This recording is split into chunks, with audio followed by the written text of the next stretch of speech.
If you like sports, then the best way to make them even better and more exciting is using the Prize Picks app, where it always feels good to be right. Prize Picks makes daily fantasy simple. Just pick more or less on your favorite players and build lineups with a few taps.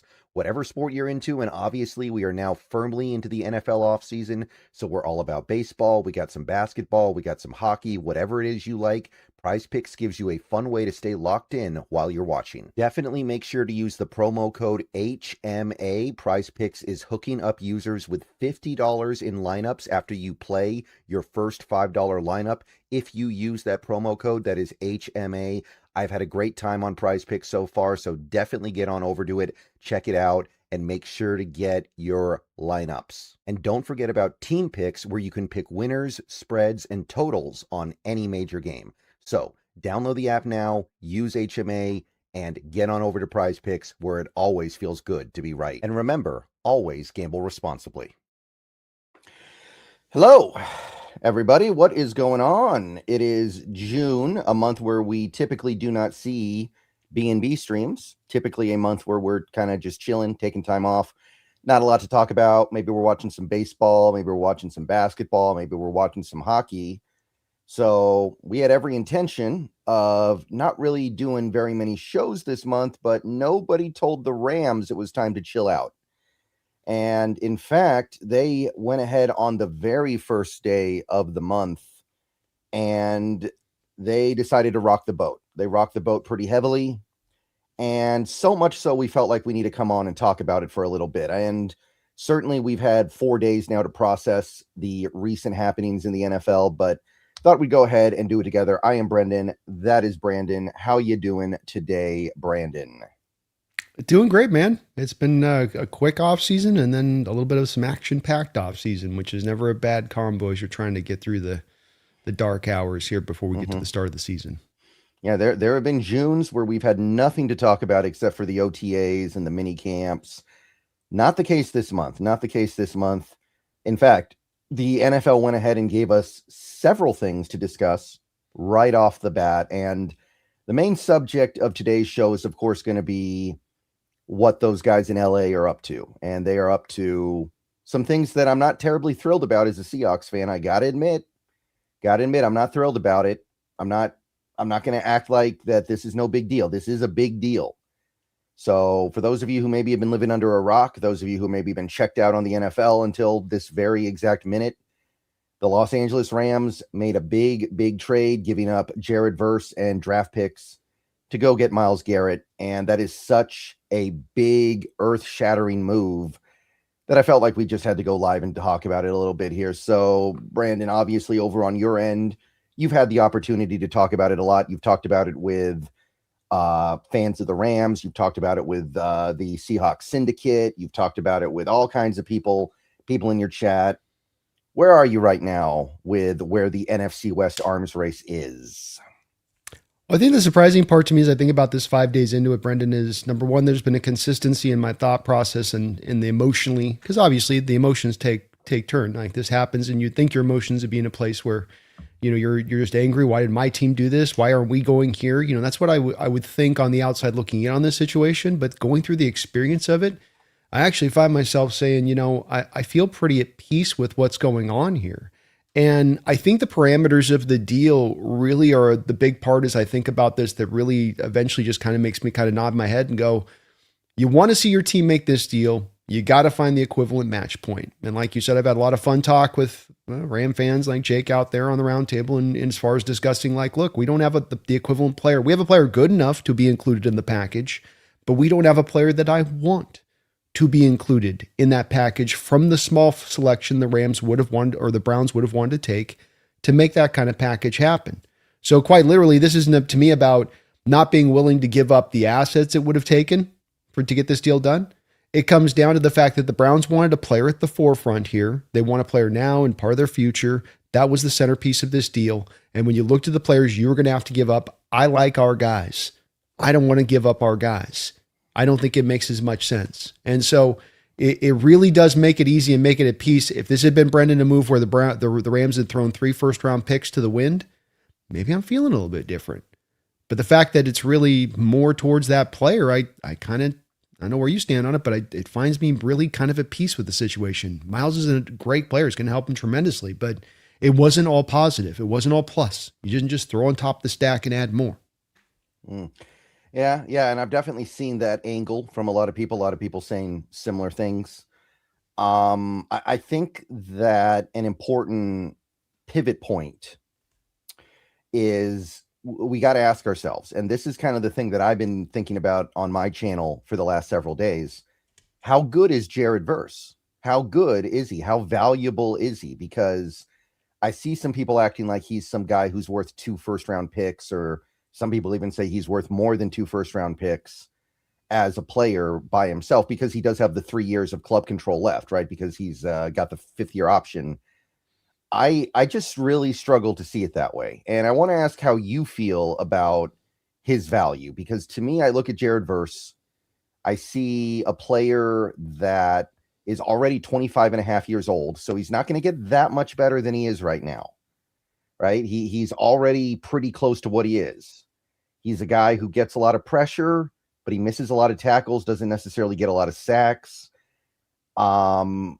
I don't see the blue chip status with Jared Verse the way some people seem to. And I remember last year, as the season winded down on the 2025 year for the Rams, there were a lot of Rams fans I saw, and this was not in the hindsight of, oh, we traded him, now we're going to trash him because we traded him and now it's sour grapes.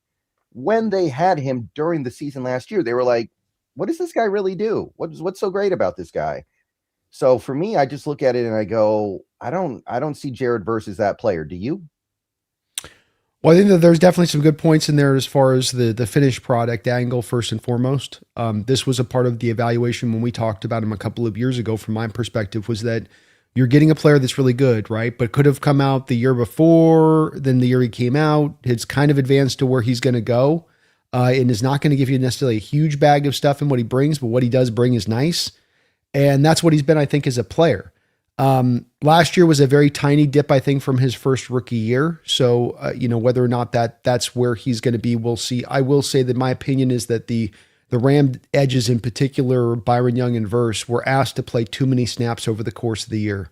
Overtime games, no depth to call upon. Those guys ate up a lot of snaps. And even that being the case, he was still the 14th highest rated edge in the National Football League last year by PFF.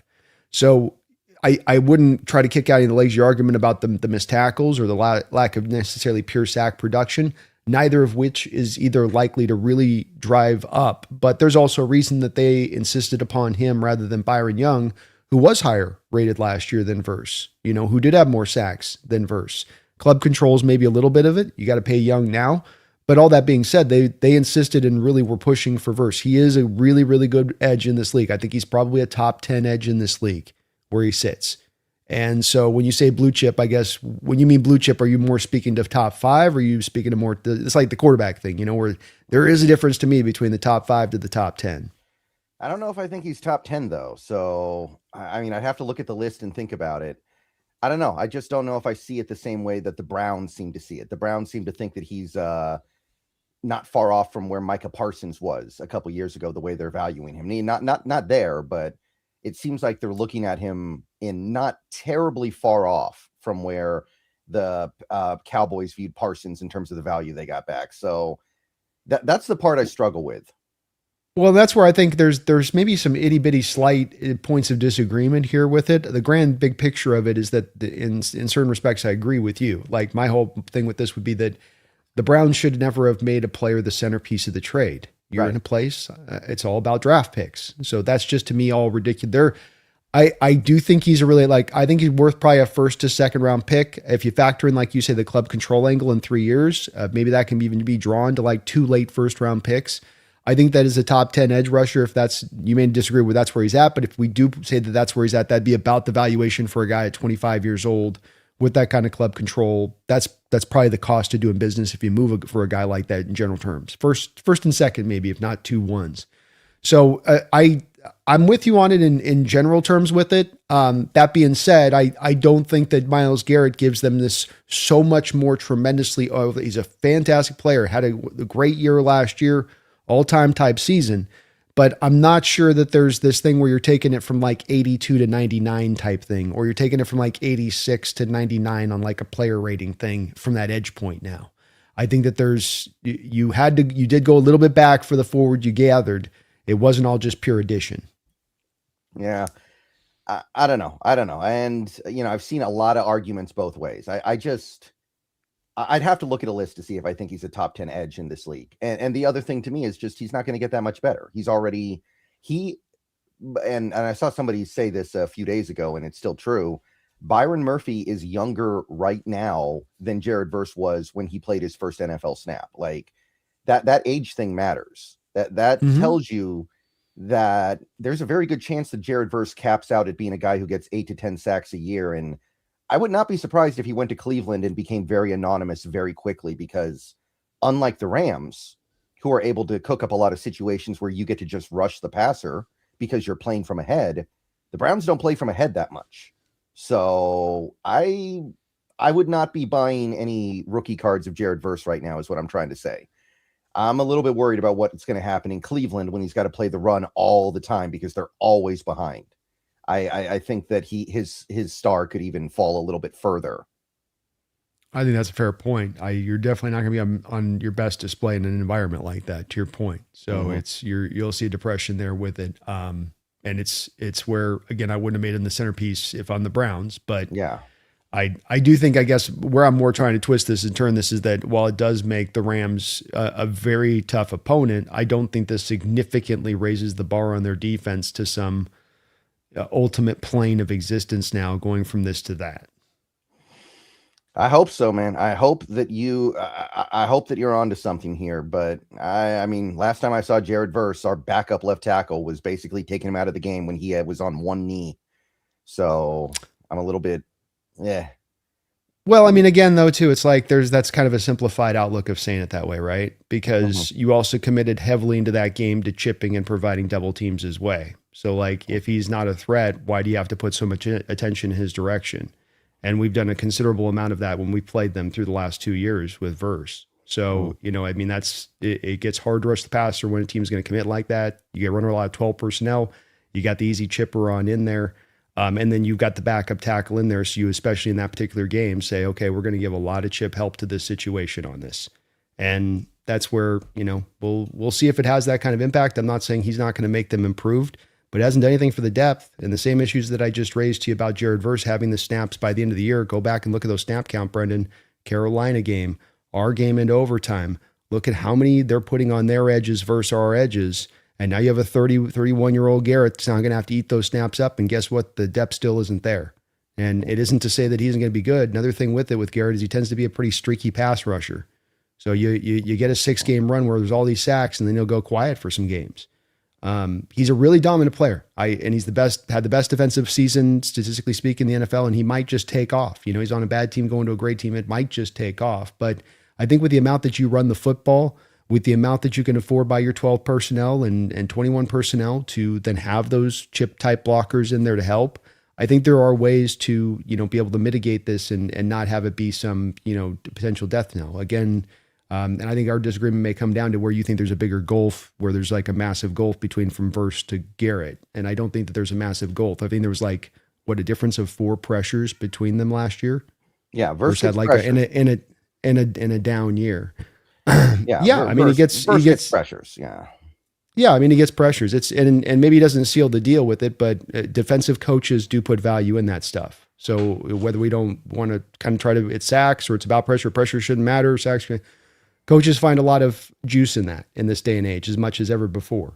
Disruption and all that's worth its weight in gold. So it's, he's not, I don't think there's that big of, I think I'm not saying, again, to your point on Micah, he ain't Micah necessarily, but at the same point in time, Brendan, he plays the run significantly better than Micah. He sets the edge way better than Micah.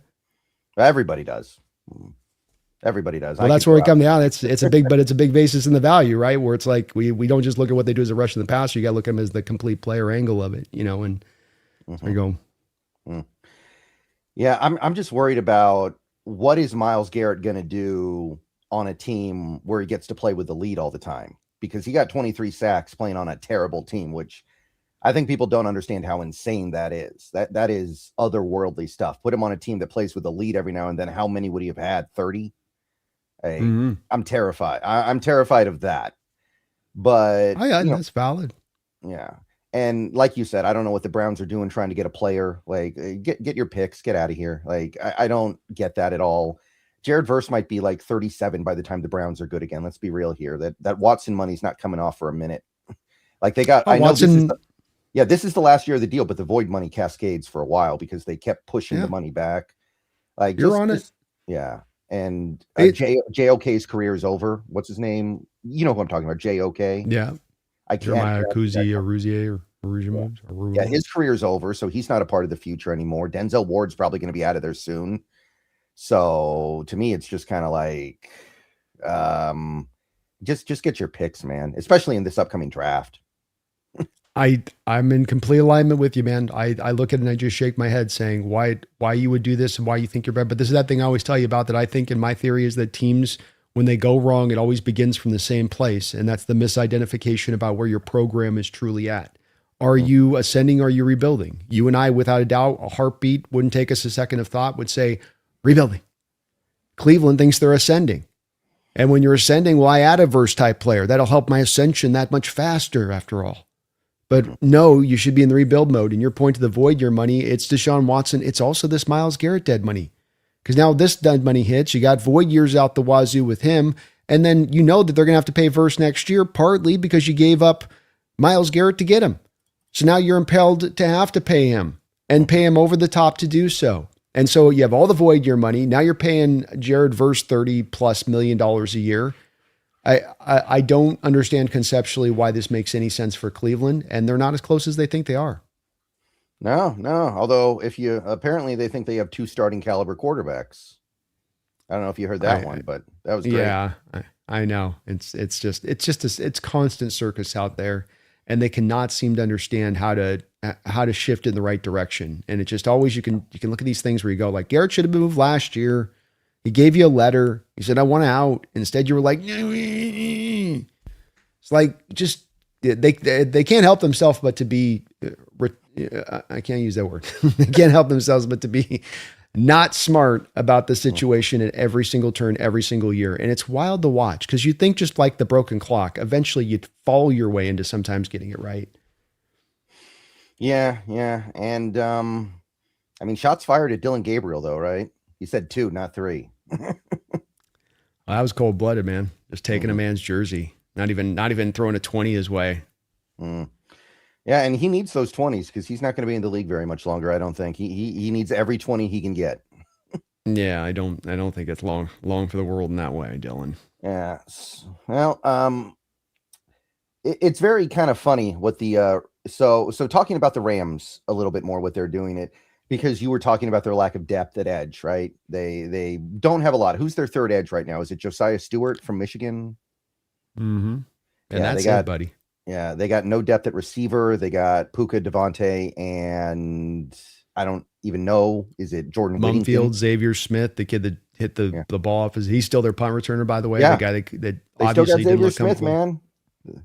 You know, it's you know, it's like the Rams roster is like the cast of Pulp Fiction, and Xavier Smith is like Quentin Tarantino casting himself to play Jimmy, right? It's just like there's a lot of Jimmys on that second string, Brendan.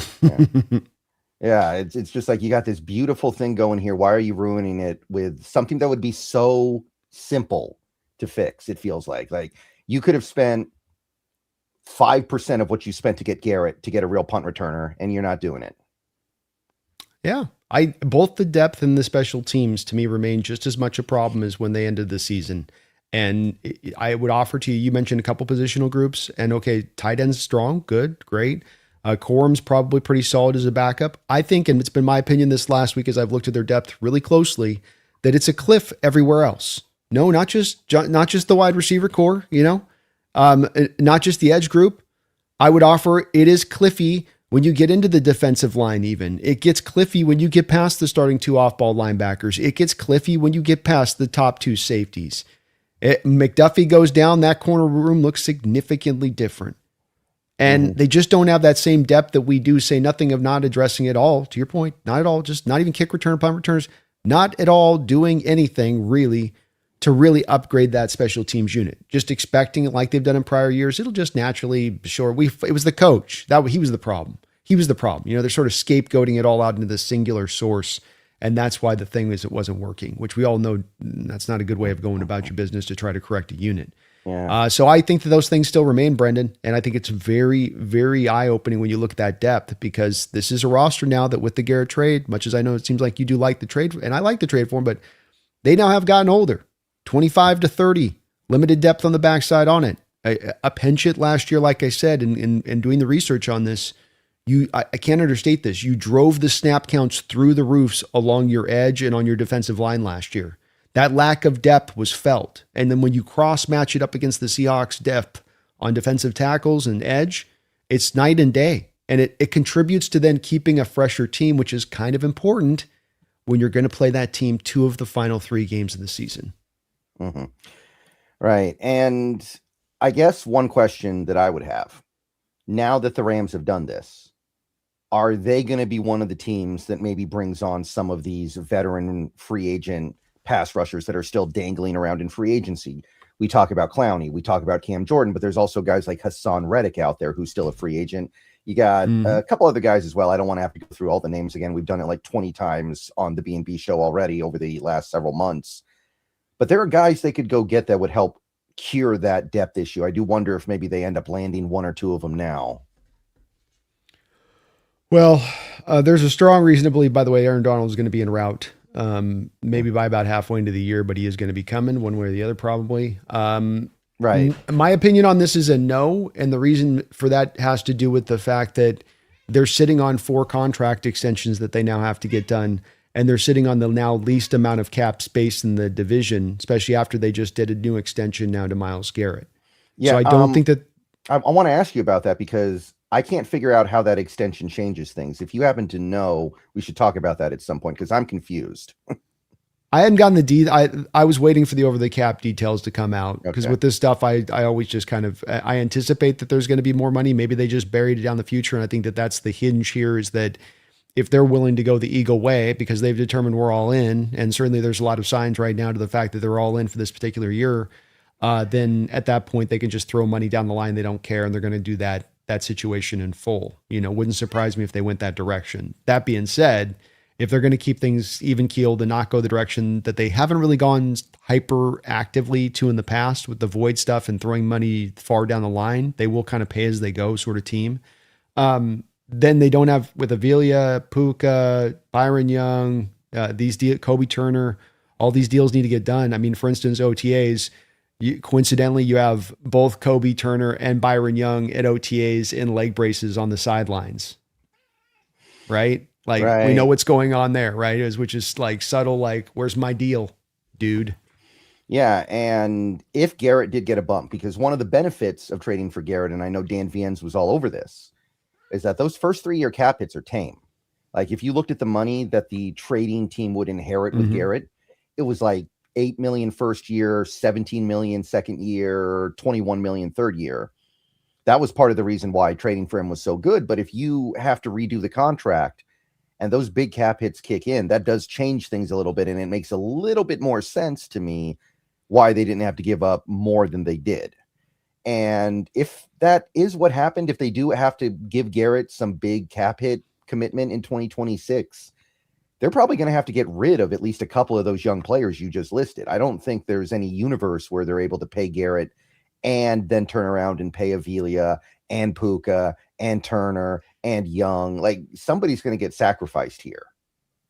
Well, and that's where, you know, does it happen 26? I don't know on that. I would say probably not. It's probably something they kick the can on to 27 as far as the true feeling of the impact of it. But you're right that it is something that then has the cascading effect. And then as we look on in retrospect, okay, now it becomes Jared Verse and Avila, and the draft capital became the cost for you to bring on Garrett. right? It starts to become now not just draft picks. We start to get more into the broaching of territory of, and we know how this game's played, right? Because we saw the same game played when we've had to make similar kind of decisions on like, there's a tangible cost you have to pay. And I think you're right. It was already going to cost one. I already was bringing up to Jake over there saying, look, you got these 4 guys, and Brendan, these are monstrous contracts. They are not just little deals. They're not just, oh, we'll just bury him on the back of his first year pick status. This is the cheapest of the bunch will be Avila at $15 million per year. That's the cheapest. And then it goes something like probably 22 to 23, 27, and then 40. Like, and that's with $18 million of cap space right now, where even if you're throwing money down the line, there's still going to be bonus on all 4 of those deals. The math doesn't math for me, to your point on this, on being able to get it done. And I think it does eventually mean that they probably got to move somebody. But it does also mean, even if you're trying to bring on a Cameron Jordan on a 1-year, $6 million deal, do they have that? I mean, unless they're just going to throw it into the void year, into eternity. I don't know that they do. Yeah, or he agrees to play for basically free because he wants that ring that he never got in New Orleans, which, it's the same thing that could happen in Seattle. Like if you're Cam Jordan, you're like, hey, let me go play for the defending champs. Try to get that ring that's been eluding me my whole career. Clowney's got no ring either. These guys might play for very, very cheap. So that is something. To your point, Fowler just signed that kind of contract, right? To your point. Yeah, $2.5 million. What he could have gotten more of that somewhere else. Yeah. But it does occur to me that, like you said, this Rams team is kind of trying to win a Super Bowl, breaking all the conventional rules of how to build a team. Right? Oh, we're just going to ignore special teams. We're going to ignore depth. And we're going to be so good at the top, it's not going to matter. It's almost like they're trying to prove that you can win a Super Bowl while not really doing things the right way. And they may. They are very good at the top. I have to admit that, right? They've got the reigning MVP, the reigning defensive player of the year. They've traded for Trent McDuffie, who is better than what they had last year, even if you're not super hot to trot on him. And I'm not necessarily super hot to trot on him. So it might work. It might work, but it does occur to me that they are leaving a little bit to chance here. They've got some Jimmies. They got some Jimmies on that team. I always hated the thing that I bristled at times during the Legion of Boom era, where John and Pete would come out and talk about, well, it's about keeping a consistent winner for years to come. And I didn't like that at the point because it did end up, I think, leading into the consistent winner being like the 9-7 thing, the 10-6-ish thing. But this is different, where I think what we're setting the stage to build is to build a perennial contender, not just a good, well, we're in the playoff thick of it.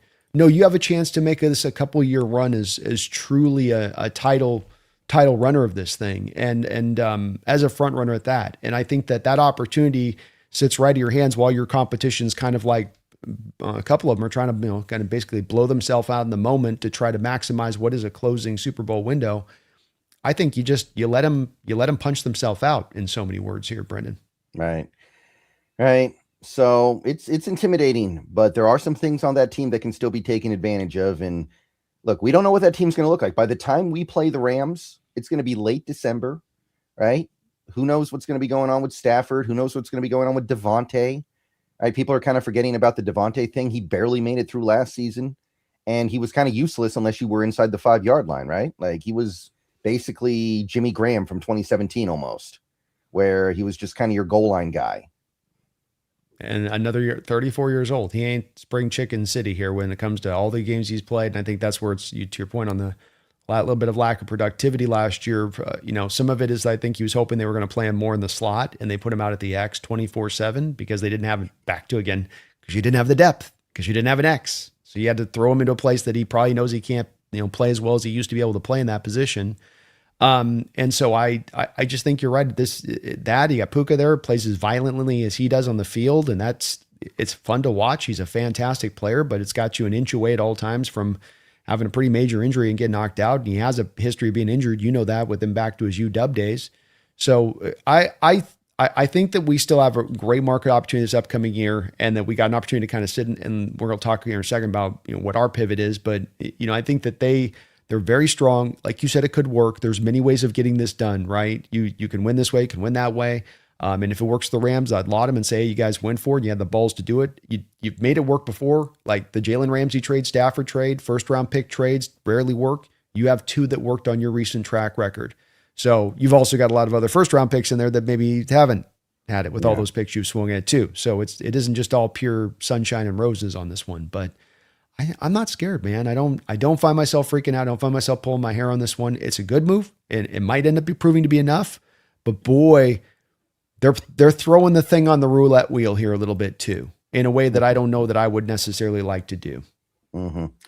Yeah. Again, it just comes back to where Jared Verse ends up. If he ends up being some, I'm not even going to say Will Anderson level player, but if he ends up being some Danielle Hunter level player, then that's one thing. But I'm not super high on him, so we'll just have to see where that ends up going. But there is a world where 3-4 years from now, the Rams are really upset they don't have him because he's killing it wherever he is. Part of it too, with the ranking of the 10th for me with him, Brendan, is we're just not in an era of great edges right now. It's a downturn time if you look through the league. And I kind of look at it as partly that of like, that's where my measurement comes into play here is it's like, it is partly is I do think he's a solid player, probably a little bit more than you do on this, but so it just comes down, there's just not a stack of guys all over the place. Right. All right. We do have some donos here. We got Jordan. Thank you for the $4.99. I'm excited to see how Mills develops this season. Heard good things in OTA. Yeah.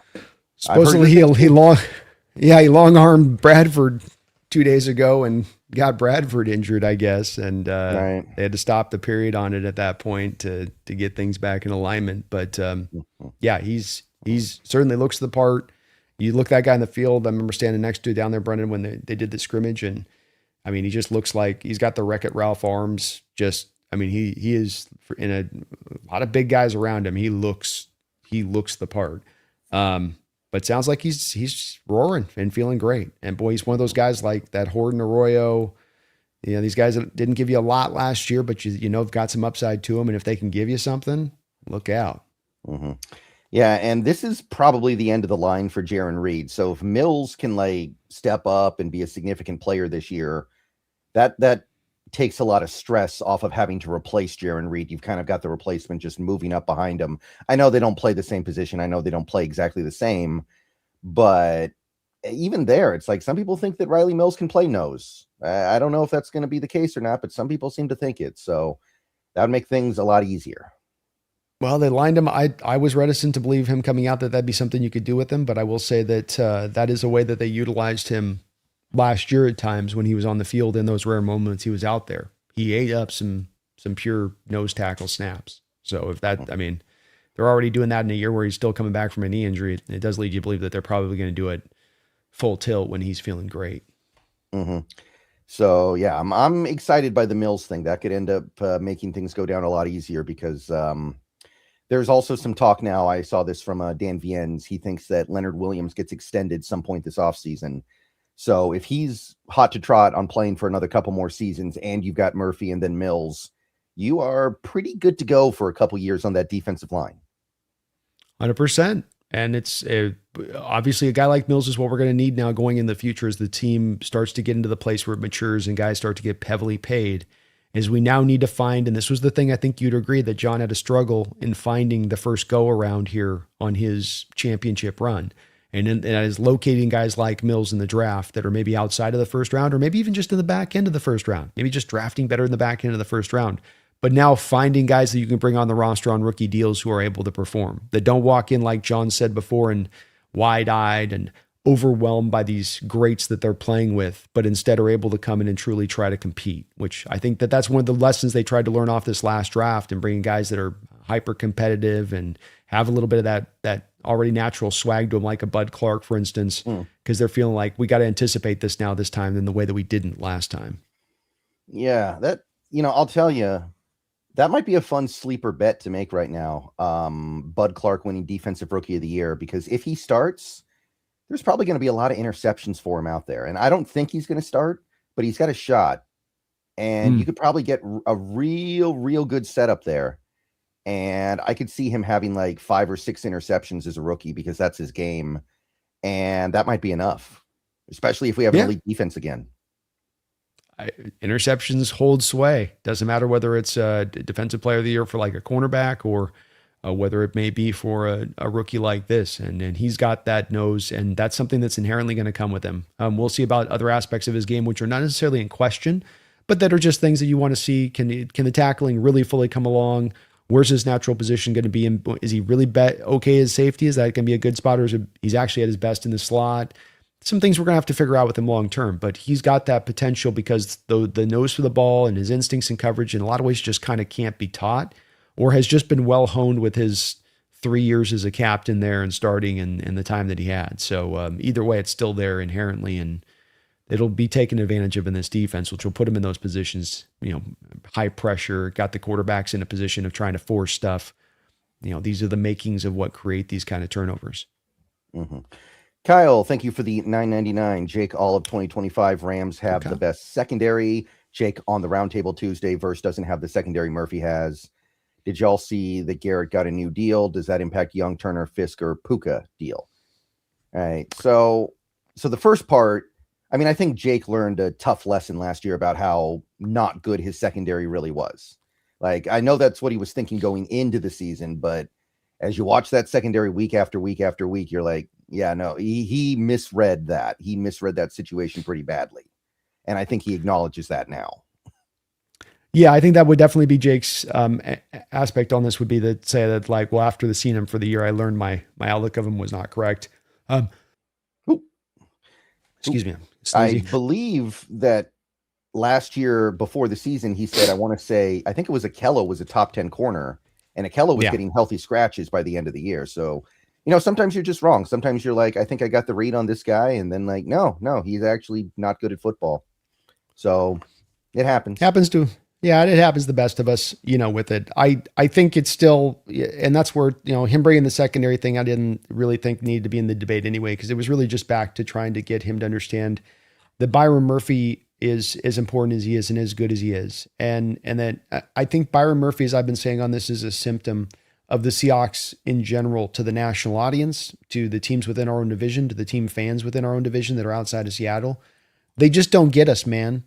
And I think it's kind of funny a little bit because we're champions, and that usually there's an autopsy that's undertaken when this kind of thing occurs that forces teams to really start to pick apart what you do and why you do it well, and then how they can replicate it. But instead, there's a lot of this excuseville that they want to operate on. Byron Murphy is having a special start to his career. And the fact that he is getting done what he's getting done production-wise, I posted this the other day, Brendan, in the roundtable. He's almost stat for stat with Warren Sapp through Warren Sapp's first 2 years, and he's got Warren Sapp beat by about 25, 30 tackles through his first 2 seasons. Mm-hmm. Right. And that's Warren Sapp operating in a full-time 3-tech out in Tampa Bay from the jump, with Byron Murphy operating from the nose tackle almost 24/7 from the jump. Yeah. I think you could cut Byron Murphy down the prime meridian right in half. You could cut him in half, and I would take either half over Jared Verse. Like, I don't even think that's close, man. I think you could take Byron Murphy, chop him in half. I will take that one-legged Byron Murphy out there on the football field against Jared Verse all day. Yeah, to me, it's just a no-go argument. And it was one where Jake didn't want to hear it, but it's like, and I tried to tell him, it's like if NFL general managers in this league had the choice to pick between one or the other, the majority are by far going for Murphy, and a pretty major amount of by far at that, because this kind of impact just doesn't come from these guys. You mentioned his age at 23 years old, which shouldn't be undertaken as well, because he's not done. And say nothing of when he finally does get to go to 3-tech. Folks, like, you don't understand what you're going to see when he finally gets to go there 24/7, because you can't double 3-techs. Why didn't we double team Aaron Donald through all those years? Is it because we didn't want to? No, it's because it's hard by the alignment of the 3-tech. They're to the weak side of the formation, and they're far off to the outside of shoulder of the guard, and you can't get your center over there. When I got the guy shaded between the center and the guard, when I've got the guy shaded to the inside shoulder of the guard, well, now I can draw those doubles. But you pull, especially when it's strong side of the formation, I've got that tight end out on the edge who can help block to the edge. But when I don't have that and I've got the guy to the weak side, like, it's one-on-one, baby. This is why left guards are so much more valuable than right guards. You got to hold up. You're on an island. And he is going to kick the ever-loving crap out of those guards on a consistent basis. The only reason you haven't, you got Leonard Williams. He's kicking the crap out of guards right now on a consistent basis, so you just don't need to do it.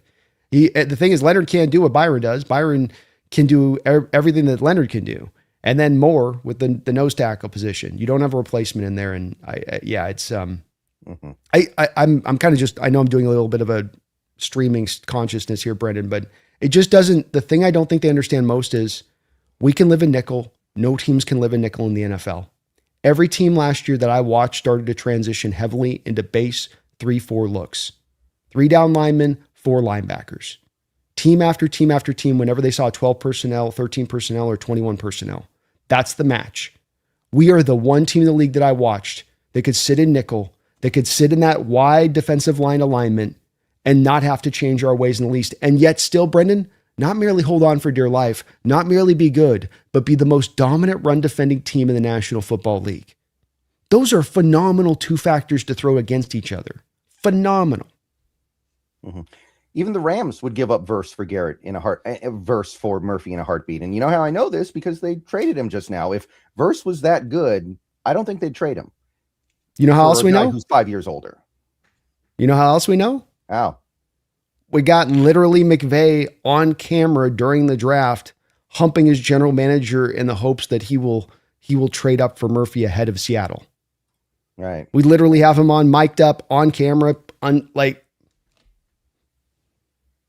Yeah, it's like if Verse was that good as Garrett is, I don't think the Rams would have given him up in that trade. I think they would have been a hard line. No, we will give you picks, but if Verse was that level. At that point, you're saying Verse is Will Anderson, and Verse is not Will Anderson. Yeah, agreed. Yes, agreed. That's what they wouldn't have done it at that point if he was to that level, and he's not to that level. Will's a top 3, top 4 edge rusher in this sport. That's that line delineation to me of the top. It's just like quarterbacks, where when we're talking about top 5 to top 10, and there's some guys that are maybe on the edges of each a little bit to busting through.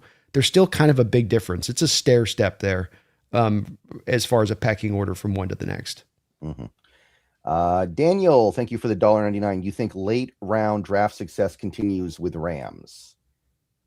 Always feels kind of random is the thing, right? It feels like it happens for a little bit and there's not a lot of rhyme or reason to it. There's a lot of like luck there. Yeah, I agree with you fully on this. I think that the tough part is it's just, I don't know that they've done something uniquely that made them that much better. I think that they happen to have some hits in there for a couple year period. Partly because that's where the concentration for them had to be because they didn't have first round picks. So they're just sitting there staring at these other picks because that's where all of their scouting concentration is. And that's maybe going to make them a little bit better, but I don't think it's going to make them supremely better. And there's a reason these guys at the end of the day end up going usually into day 3 where they're trying to find those gems. It's very hard to be living there. And, I don't know, man. I maybe they can, because they're going to not have those picks going forward, but like last year, Chris Paul, they released a 5th rounder. Ty Hamilton didn't do anything for him. Jarquez Hunter could not really see the field. Josiah Stewart was, I guess, solid, but that's a 3rd rounder more than it's like a day 3. Kenyatta Mumfield in the 7th round. It doesn't look like anything from that one. And you go back to 2024, Brendan, and sorry. Yeah. It's just one of those things where like look how good Schneider was at it in the early 2010s, and then look at how bad he was at it for a while, and now he's pretty good at it again. It just seems like it comes and goes, and I don't think there's an innate skill of being able to find good players late in the draft all the time. It just happens sometimes. Yeah, I think so too. And again, I'm going back 24, Brennan Jackson, Washington State kid, 5th round, Tyler Davis, Joshua Carty kicker that's no longer on the team, Jordan Whittingham, can't really see the field, Bo Limmer, backup guard, backup center, KV Leviston, I'm not sure if he's on the team anymore, might be a backup left tackle, but you're not getting production in the last 2 drafts from that place. And that's more back to Daniel again, the bit of the randomness and having a year or 2 run where you actually find a couple of guys great. But hard to sustain. And maybe every team kind of comes around to that. I mean, even we have kind of like last year's draft might turn out to be that with like O'Reilly Mills and Horton and Oots, we might kind of get the benefit. So it's, I don't know. That's one of those narratives I'm not as sure of as I'm like, the Rams have gotten the benefit of that one. I don't know if they fully earned it. Yeah. That's like, there was this thing with the Rams fans who hated the Ty Simpson pick. And there were a lot of them who eventually just kind of went, in less need I trust. And I'm like, Yeah. I mean, he's good, but there's been misses too. It's not like he hits on everything and you just got to take him on blind faith the way there was a period of time back in the early 2010s where I think we were kind of obligated to trust everything John Schneider did for a bit. But then he started failing and we stopped doing that. And now I think we're kind of back at the point where we just kind of trust him implicitly. But I don't know if Les Snead's there right now. Maybe a couple years ago, you could have said that. Right now, it's kind of tough. Even you want to go back like 5 years. They used a second round pick on Tutu Atwell. That didn't work out very well. They used some other semi-high picks on players that ended up not doing anything, like the Cardi thing. I know that wasn't a high pick, but you drafted a kicker. You expect him to be good. So Yeah. I don't know. I think it's valid to say you're in trust, but I think it's as well when you make the most surprising pick of the first round by every analyst's outlook of things. Like every analyst goes, boy, that's the most left field pick of in this draft, especially. I think that it's okay as well to be like, well, there's some trust, but that's a questionable pick that could really come back to bite you on the butt.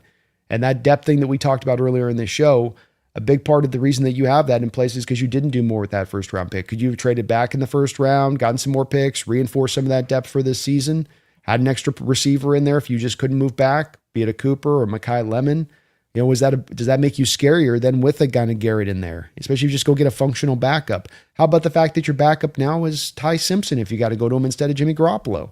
That's a pretty big draw. It's another spot on the roster where there is a cliff drop off to the backup. And that's no small thing when you're in the most competitive division in football that's going to come right down to the line at the end of the year.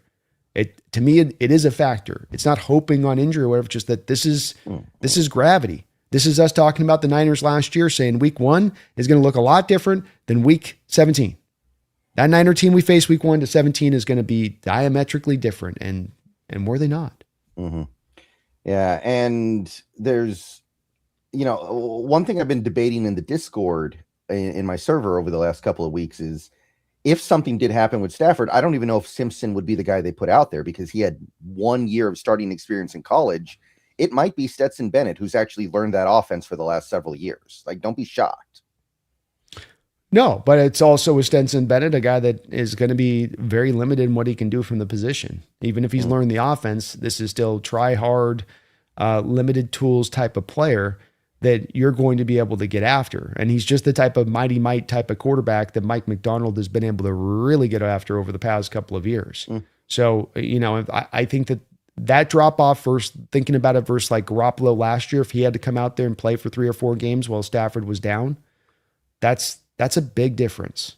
He is not getting anything close to what Garoppolo, and I'm not even a big Garoppolo guy, but this is a massive drop off and not typically the direction teams that are on a championship run would do. They would get more of a functional quarterback on that backing to know that they're in safe territory, like they've done with Garoppolo the past couple of years. Yeah. And I mean, this goes back to what I was saying. They're trying to win a Super Bowl while breaking all the rules of how you typically build a Super Bowl team. And they may do it. They are so good at the top, they may get away with it, but it is a little unconventional. And it feels like almost like they're trying to prove a point. It does. It feels like you're trying to sort of like, look, I can dangle on the edge of this cliff and I can keep my balance. It's like, well, do you have to dangle on the cliff's edge to go get the chance? Not necessarily, but we're just going to do it to show we can do it. Great. You guys, good luck with that. I don't want my franchise doing that. I don't see the reason. I don't think that that's the cost to going and getting a championship. Certainly wasn't the cost we had to pay last year to go and get a championship. Like even the Rams team that won the Super Bowl back in 2021, I think they were more balanced than this team looks like it's going to be.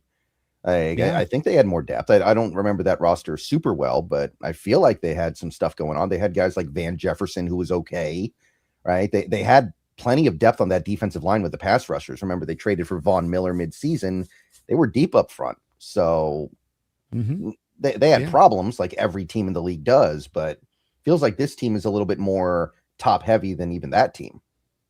Agreed. Yeah, I feel like they reinforced the depth. They keep adding player. They had an ability to get around injuries if they were to be sustained. And this is a little bit of a different road they've gone this year. Way more top heavy. And I just think top heavy with a little bit of age and some of that top heaviness. That's the formula for that's hard to sustain that for a whole year. This Mm-hmm. is and something that I love about our Hawks. I think we've taken the opposite direction in a lot of ways, Brendan, is that Seattle is really shifted towards let's make the strength of the 70, let's make the strength of the 53, not in just words we say, to say it sort of just as this kind of kitschy phrase, but that you actually say it and how you're going to go about your business. It's why we saw a 7th round pick trade 2 weeks ago for a gunner that's 29 years old. Like, Yeah. why are you doing that? It's because you're valuing the ability to build the supremely best 53-man roster. Yeah. That was a very interesting move, by the way, and it's obviously one we haven't talked about because we haven't done a show since before it happened, but that did catch my attention because remember, we didn't really give up anything because that 7th rounder is conditional on him making the team, so they're probably going to do the thing where they cut him and tell him just chill out at home for a second, we'll get you in a week. Yeah. And then you don't even have to give up the pick, but he was as good as it got as far as gunners went until he got hurt a couple years ago. So that guy could end up being even better than Derick Young was as a gunner, and Derick Young was good. So keep an eye on that one. And that's and this is what we're trying to do in building. It's how you build your roster. It's the understanding these guys will all contribute, and that by the grants, the sum of the total will be the greater than the whole, or however that phrase goes. And it's really how they're tangibly trying to construct this thing. And it's also when we talk about why you won the Super Bowl or why you didn't win the Super Bowl. This was a big factor, a big swinging reason as to why you were able to go get the Super Bowl last year, because you could bring this out back then too. You had it in flavor as well then. Mm-hmm. Adaxin, thank you for the $1.99. Most likely Seattle All Pros this year. JSN, since he did it last year, he could do it again.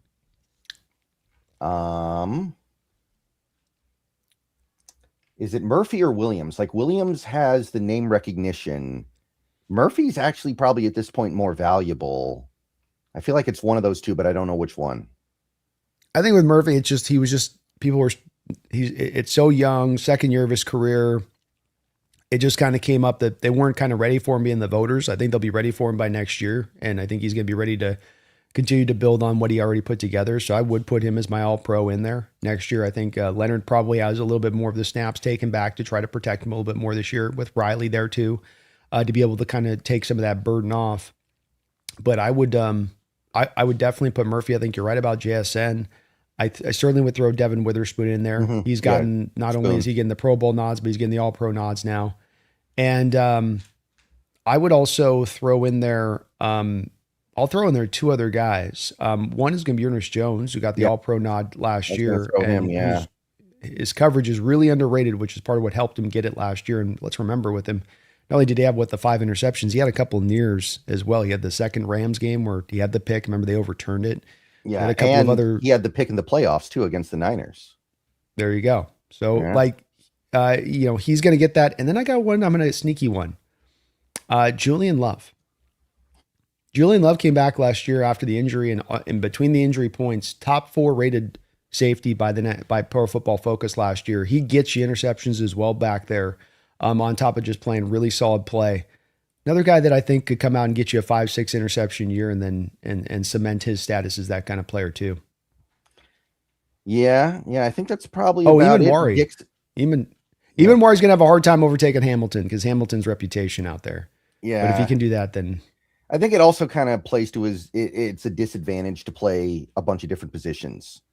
Like, is he a safety? Is he a nickel corner? Is he a linebacker? Like, it's a little bit harder when you're playing all over the place. They need to make like a utility player all pro position or something. Well, to your point, I think they got him as a safety in PFF. So he's like the 18th highest rated safety last year by PFF. It's like, what? Yeah, he barely plays safety. Like how often does he actually line up as a safety? Almost never. Yeah. But to your point, they don't know what to do with him. Like, we don't know. He's everywhere. He's all of them. Yeah. And Michael Dixon, I guess, would also be probably on the list too. He could make it. That's a good one. Yep, that's a good one. Maybe J. Mai can give us he's actually due for a Dr. Jekyll. I mean, that was supposed to be Hyde last year. Yeah. He was so good last year. He was so good last year and he didn't get it though. He was so good last year and he didn't get it. I don't know. They got these kickers now that can make like 85-yard kicks now, and Myers can't do that. I don't think Myers can compete with that. It's true. The dude in Jacksonville is going to make some 90-yard field goal, and it doesn't matter what he does the rest of the year. He's going to get the All-Pro nod. That's true. Kicker from like the 20-yard line, their own territory, with some wind. Mm-hmm. Martin Lawrence, thank you for the €5. I think it is. The Myles Garrett trade is great for the Rams, but as of today, they still have issues at linebacker, special teams, and general roster depth. We're still in the Super Bowl window, right? They do have some issues they're going to have to power through here. They do, and they there are some things that kind of loom large with that roster that they can't necessarily do a lot about.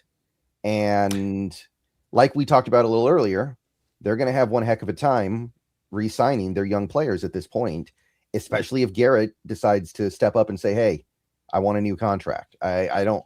And if he wants a new contract, I got to believe you're going to give it to him. I don't think there's any world where you can go, no, go away, deal with your contract as it is. Yeah.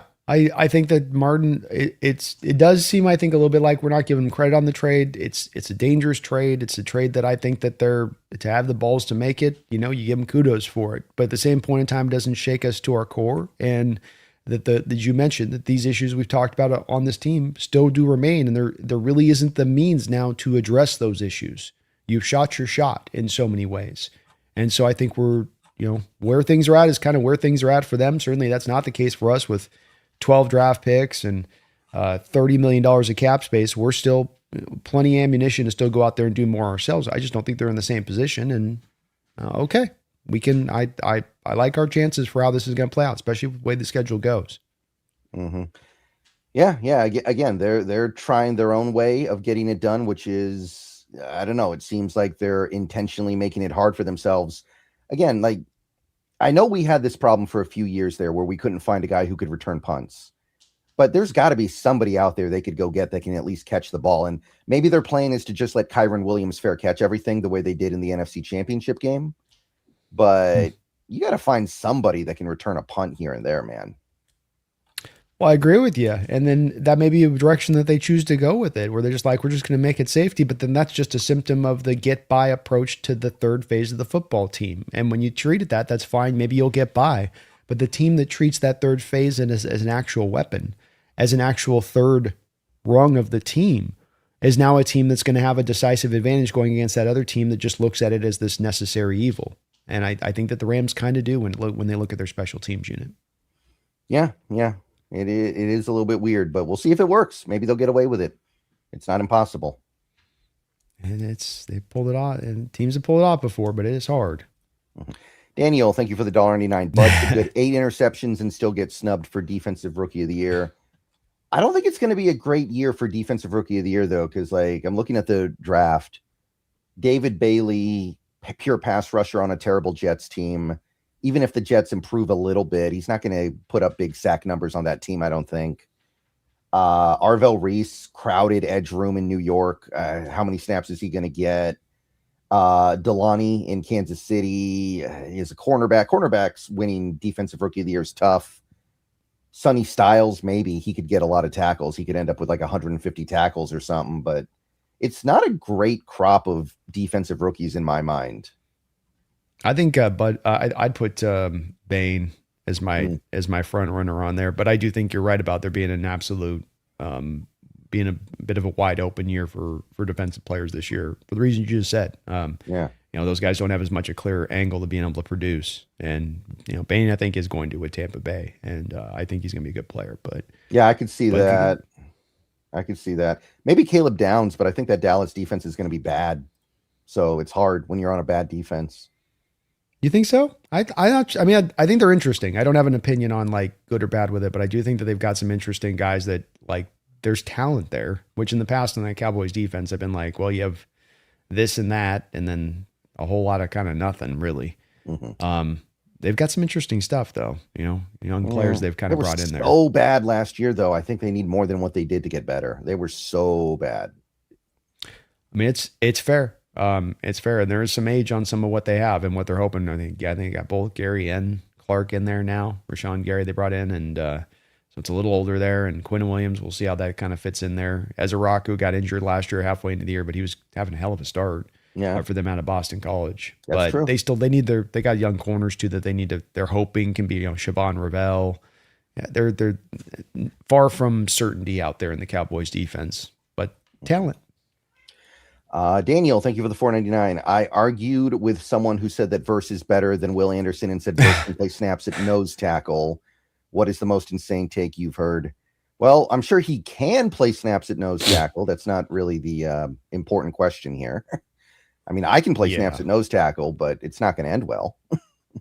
Yeah, I think that the person who made the argument saw the clip of him as an off-ball linebacker being blitzed up through the A gap, and they said that's him playing nose tackle, which that's not playing nose tackle.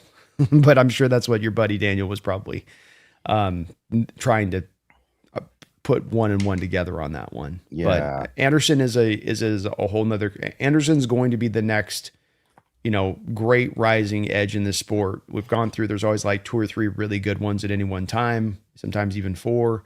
He's going to be that guy for a couple year period here who's going to be one of the best in the league. And he's phenomenal. Me and Brendan both loved him coming out. We would have traded up to go get him in that draft where we stood. He's awesome. Just awesome. Right. And like, I can't remember who tweeted this, but somebody tweeted this right after the trade was made.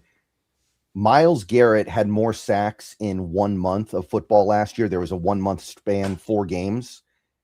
Myles Garrett had more sacks in that 4 game stretch than Jared Verse has had his entire career. Yeah, Myles Garrett had a 4 game stretch with 13 sacks last year. Verse has 12 sacks in 34 games.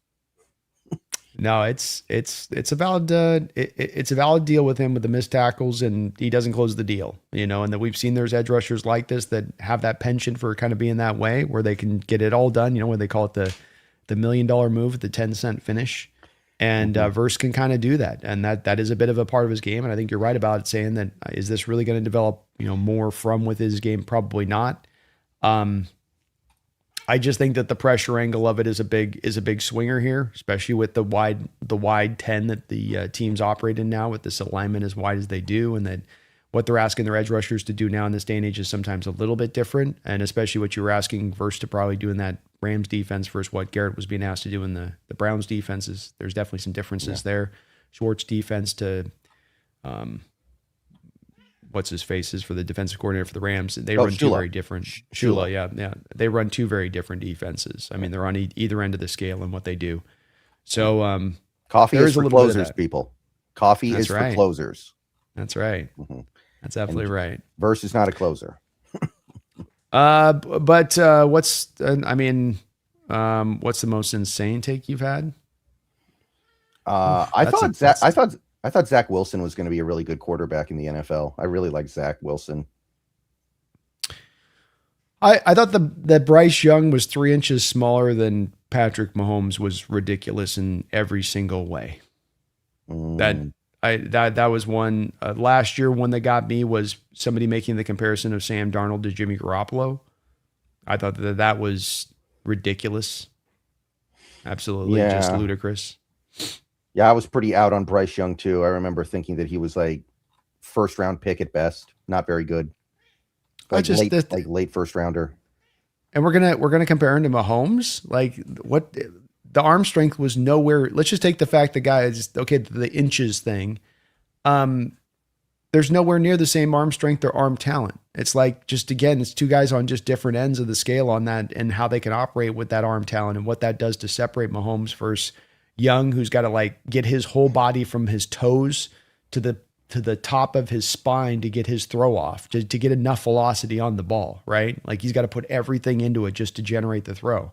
Mahomes can flick his wrist, and throw it 60 yards down the field. It's kind of a big difference. I hated that comp. Industry Worth, thank you for the 499. Say something nice about Jake. That last NFC stream was so entertaining. I haven't had a chance to watch the whole thing yet, but yeah, I mean, and then you got Mike over there just sitting on his own, waiting for Jacoby Brissett to finally come home. I don't know how he does it. I know. Bless Mike on that one. He's biding his time out there, just trying to hope some point or another they're going to crack through. And look, Jake is a smart guy and a good football mind, and he knows his stuff. And disagreements are going to happen. Me and Brendan have had plenty of disagreements through the years, and who's right, who's wrong. We're all going to take our L's. We're all going to take our dubs, and we all try to do as much work as we can to know what we're talking about. Jake included with that. And so, sometimes it gets brought up as far as there's being some sort of combative thing with me and him or me and Jesse on there but that's kind of like what you're going to get with these shows is when you have people that, love their team and get deep into it, there's going to be disagreement. Hopefully the way we do it over there and the way I think that's pretty consistent is that it's good debate. It's not personal attacks. It's not going at each other. It's maybe hot and gets intense, but it's all talking about ball, talking about what's at hand, and that's what we're trying to kind of hope to strive for. But Jake's a good guy. He does great work, and I love working with him over there at the round table. Yeah. And I mean, at the end of the day, that's what gets people's attention, right? We're talking about, it's like wrestling, right?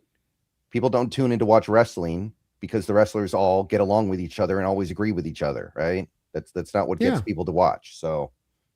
Yeah, and I to your point, we're not trying to artificially do this. We didn't talk about going in beforehand. It does just come out organically. Sometimes we have a lot of shows where we just get along, but it will come up, and I think that we got the two best teams, and this is an intense battle between these teams right now, and the rivalry is fierce, and that should come with intensity. That should come with feeling passionate about your position in your team. And that's a good thing. And I think that hopefully it makes the content good and fun to watch on that side of it. But much love for Jake. He's a good guy. And again, love him working with all those guys over there, Mike included, who is a good soldier. Yeah.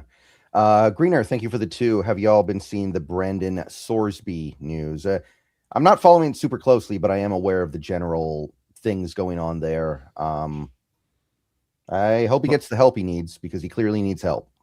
What was the help thing? I'm out. I haven't heard that. Apparently he's like the gambling addict that you read about in or that you see in a straight to Netflix movie. Apparently he was betting on like ostrich racing and freaking just the most obscure random garbage. I'm being facetious somewhat, but you get what I'm saying, right? He was not just betting on football and baseball. He was betting on obscure stuff, like complete degenerate. Well, yeah, and that's it's not good news in this day and age of betting. I'm sure the NFL didn't love to hear that, but he's in the supplemental draft, isn't he? Still, he will be in. I think he will be, but I wish him the best of luck. This is going to be tough for him. Yeah, it'd be interesting to see if a team bites. I did watch the tape on him, and the tape is legit. He's got at least a day 2 talent skill set, but. Yeah, we'll see, I guess. When was the last time a supplemental draft pick worked out for the team? Like it feels like they usually don't go the way that the teams want them to. The last one, well, the problem is that there hasn't been a lot of supplemental picks. So this used to be more of a thing back in the day than it's been for the last probably 15 years. But the last one was actually the former Seattle Seahawks wide receiver and Cleveland Brown wide receiver. You'll know this one. Who's the big dude? He was the bigger guy. Talking about Braylon Edwards, are you? He was a normal draft pick. Nope. After Braylon, he was here for a cup of coffee. Remember, he had the drug problem in Cleveland. Hushmanzada? No, Hushmanzada was in Cleveland. Somebody in the chat will have it. And yeah, okay. Yeah, I can't remember the name either. You'll know it when I say it. When I say the one, you'll know it. Yeah, but it feels like it usually doesn't work out. Josh Gordon, thank you. Okay, thank you. Okay, Josh Gordon. Josh Gordon was a supplemental pick. Okay. By Mike Holmgren, by the way. Shout out to Mike Holmgren. Yeah. Hey, it was a worthwhile pick. Sometimes those guys are appealing, I will admit you. Like, I remember Rhett Bomar. Do you remember Rhett Bomar at all in college? I think he ended up in the supplemental draft, and I kind of liked him. He was a Oklahoma quarterback for a little bit there. Okay. Mm-hmm. Yeah, I mean, every once in a while there's an interesting guy that gets kicked into it. He just kind of happened to be this one, and with the quarterback, it's an interesting one for me because his personal problems notwithstanding, just the value of the position, the fact that you're kind of not necessarily competing with everybody for this guy. If you can do some projection on him, and if he had come back to college this year, would have developed, what would he have elevated himself into a first round kind of status?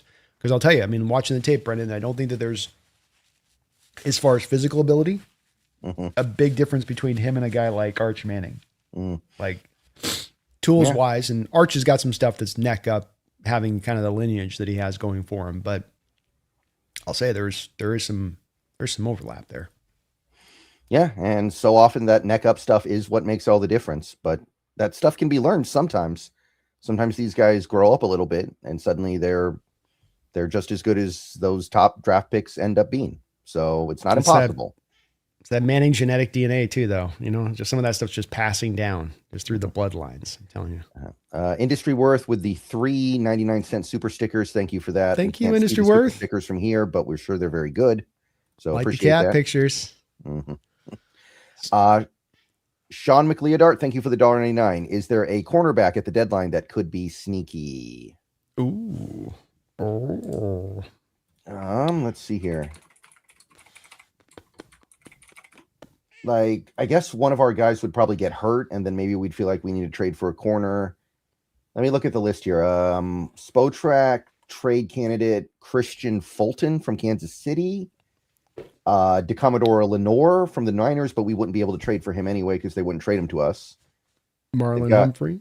Yeah, they got Deontay Banks. They've got Riley Moss. They've got Terrion Arnold. Those are the guys they have currently listed.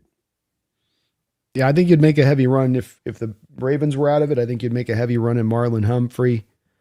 Quite honestly, I don't think that there's necessarily one that stands out to me that's going to be made available. I think this is probably why they've maybe this is a bit of an explanation, Sean, for why Seattle's hammered the corner position so well this offseason with bringing Joe back and making a multitude of a couple picks in the draft towards the corner position, including reinforcing the depth at the slot so you don't have to move Witherspoon over anymore.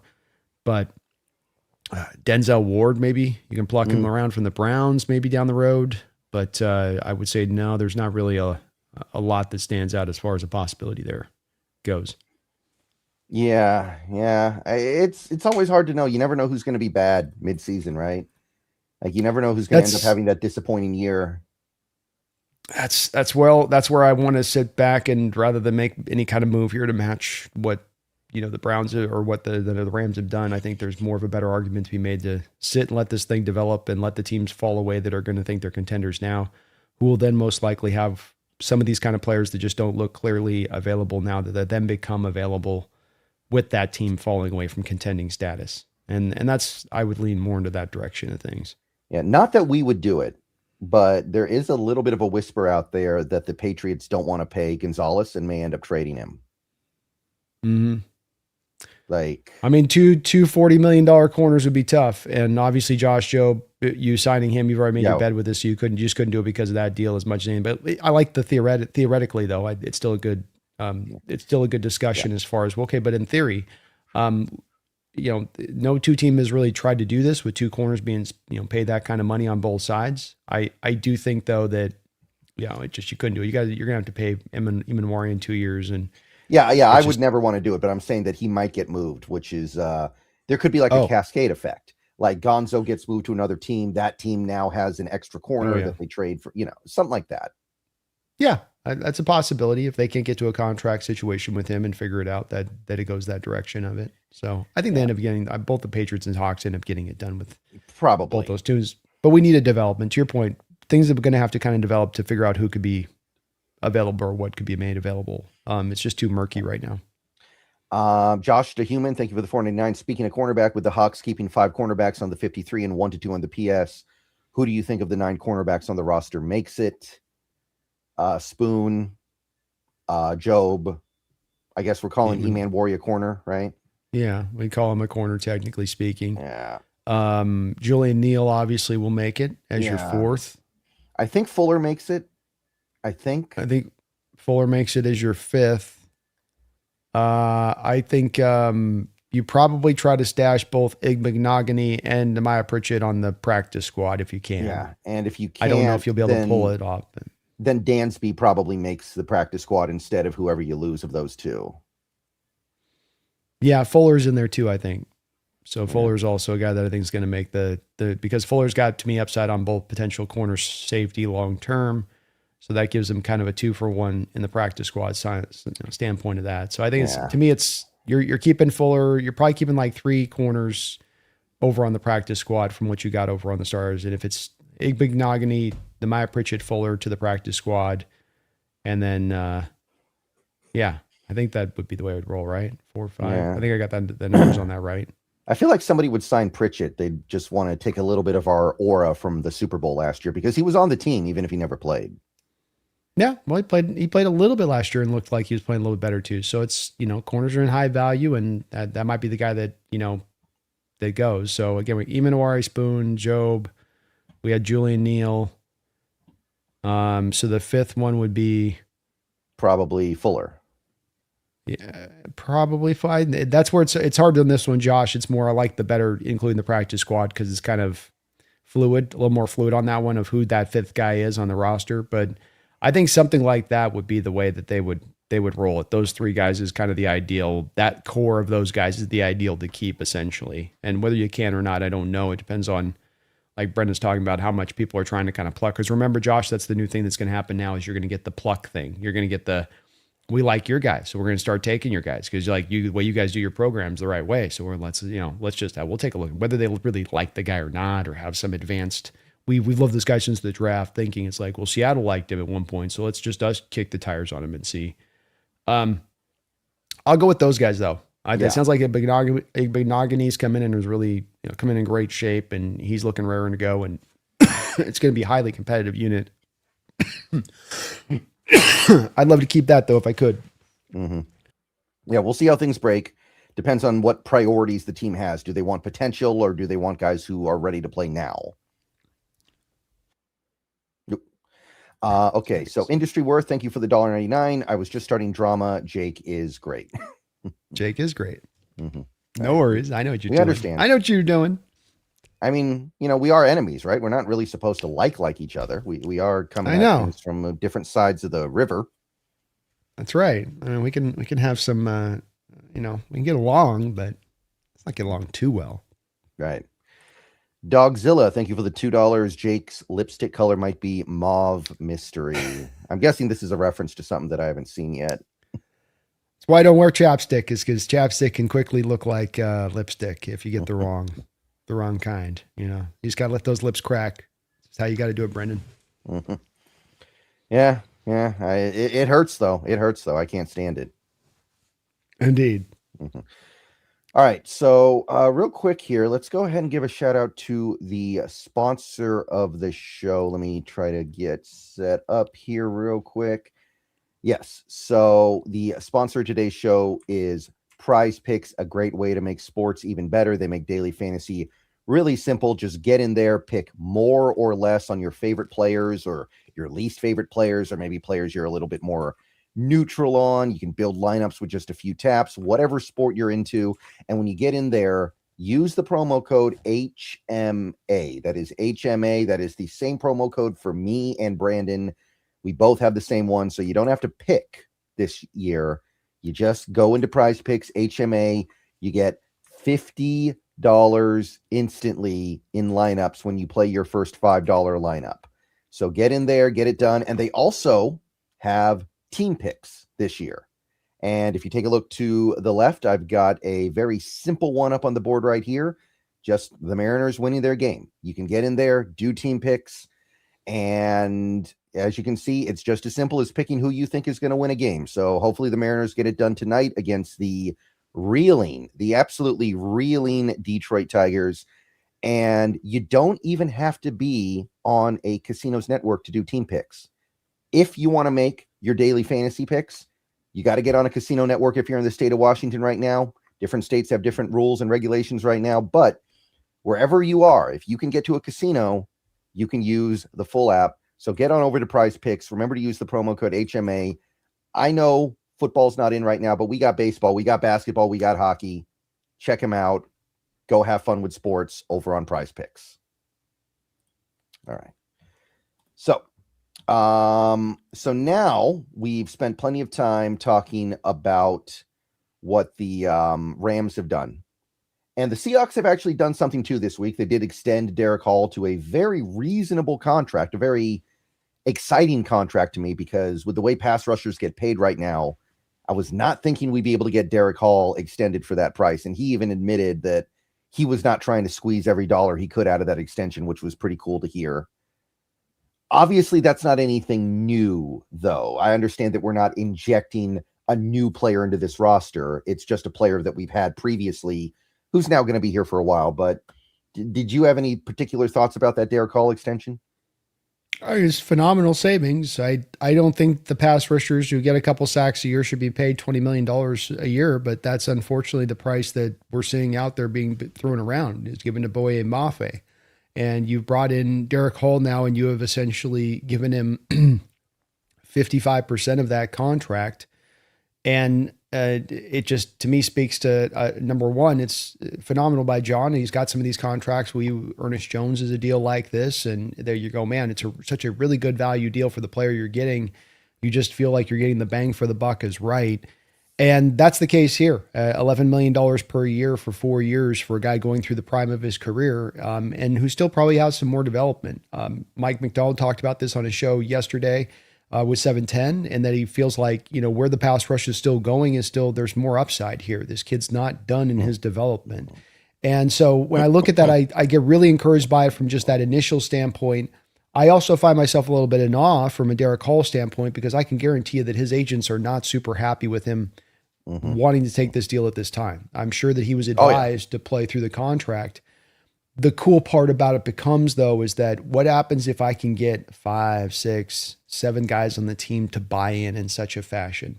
What happens when I can get JSN to just stack the new deal on the old deal so that I can prolong a little bit of the cost? What happens when I get Derick Hall on a savings deal? What happens when I get Ernest Jones on a little bit of a savings deal? What happens when I get this guy and that guy and this guy?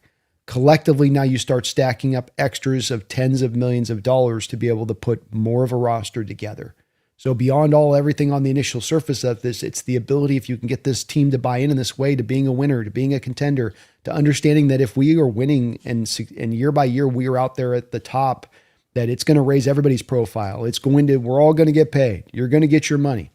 There's a little bit of that draw desperately to get paid right now as an NFL player. Maximize everything, get everything.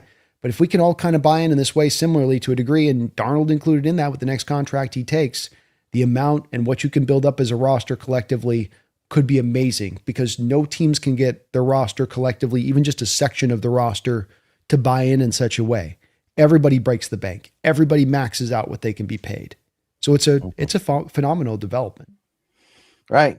And again, the Boye Mafe contract was one that a lot of people compared to this one, because at this point, I think Hall's more valuable than Mafe. I don't know if he's better at this exact moment, but he's younger, and he also had the 1 year left on his current deal, which was not even $3 million, I think, on the cap hit that you're getting to kind of use to defray the cap hits on the new deal. So the fact that you were able to get him for so much less than Mafe, and then like a day after the Derick Hall extension, you had the Nick Herbig contract, which, look, maybe Nick Herbig's a better player than Derick Hall. I don't know. I don't know a lot about Derick Herbig. It's at least arguable, but he's getting paid like twice what Derick Hall got. Like, you can't tell me he's twice as good as Derick Hall. There's no way. So you look at what these other teams are doing, and it's like, okay, we got something going here that these other teams don't have. That's a good point. And let's not overlook the fact, too, he's a pure fit to this defense with the way he plays the position. The power edge, the length, the ability to kind of crush the pocket outside in. That's exactly what you look like. Herbig isn't that type of guy. Everybody's been kind of getting caught up on the quick win guy this offseason, and let's go get an edge snatcher. But you still are looking for these big bully kind of edges, and that is also Derick as well, just in addition to everything else. But yeah, I saw the same thing. It's kind of cool that you had basically the same day those two contracts come up, and you're paying pennies on the dollar here versus the Steelers. And I just, to me, that it cannot be, it cannot be an overstated part, because it's like the first player that starts this domino can start the process. In a lot of ways, JSN did, when you look at that contract, and not needing to have, let's say, tons of bonus money put into the new deal, that you pushed it all off down the line on that, and did so really at the benefit of the team. You still get your guarantees, but now as a team, we get the totality of JSN's entire prime. And Derick Hall is now doing something similar. And I'm getting very enamored by the thought of having a multitude of these players being willing to do something similar. And if that can happen, that much bigger, better roster you can put together. Yeah, it's a pretty sweet arrangement. I don't think there's any way Derick Hall won't be worth what he got on this deal.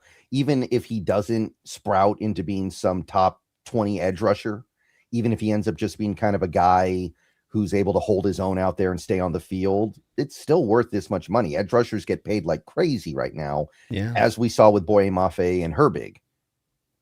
Agreed. Yeah. This is nowhere near the vicinity of what I'd like. He plays through a full year this year, and he puts up even the year he put up last year. Just that. He's making $22 million due to inflation rates per year on a 3-year deal. That's the contract. So you getting him on a 4 years at $11 million per that's kind of pretty far away from that. And that starts to become more than 50% as far as the savings when you want to build into what he could be making. That's, again, not him busting off and going 10 sacks. That's him putting up 3-4 sacks this year with a lot of pressures, good run defense, $22 million per year. That'd be the cost. Oh yeah. All day long. And it's not just, this one position. Like, look at what the Packers just gave Christian Watson for absolutely no reason. And, it makes you feel a lot better about the way your team is doing business. Yeah. A guy in Watson that it's still at this point in time in his career feels like a one-trick pony who I don't trust his hands. I don't trust his ball tracking. I don't trust his route running, who's also got an ACL tear on his background. Like that, and you just paid how much they pay him? 115, something like that, mil? It's it's going to be like 28 mil per for 4 years. So it's 110. Somebody's going to have to explain that one to me, man. Somebody, like, he's never even had 700 yards in a season. My opinion is a desperation, man. Fear drives the decision-making on these NFL teams. What happened to the Packers this offseason? Dontavian Wicks moves out the door. Romeo Doubs moves out the door. Okay, well, then you got, Jaden Reed, and he's kind of been in and out of the lineup the last couple of years, and it's not been necessarily great there with him, right? Is it Jaden Reed I'm thinking, right? I get him in the Kansas City. Jaden Reed, and who's their other guy? Matthew Golden, right? Matthew Golden's a guy that they're hoping can really develop in next year. They also got the kid we liked a lot out of TCU, who could be interesting for them, but we'll see. All that being said, I think because the receiving crew got pared down as much as it did, they were like, man, we've got to hold on to some of this stuff, especially for a guy in Watkins who was, if I'm not mistaken, a former first-round pick for them. So they put the investment there in him. But he doesn't scare me. Like that Rashid Shaheed deal looking better by the day, don't it? Oh, it does. I mean, I'd rather Shaheed over that. That's and dollar for dollar, I would rather Shaheed, to be honest with you, between those two guys. Say nothing of the fact that I think he's a better player. He gives you more on the field as a player. I mean, he probably does. Yeah, I can't give Watkins a fly sweep and expect him to run like a running back. I can't put him back there as a kick or punt returner. It's you let these other teams make their mistakes, let these other teams, and you operate smartly.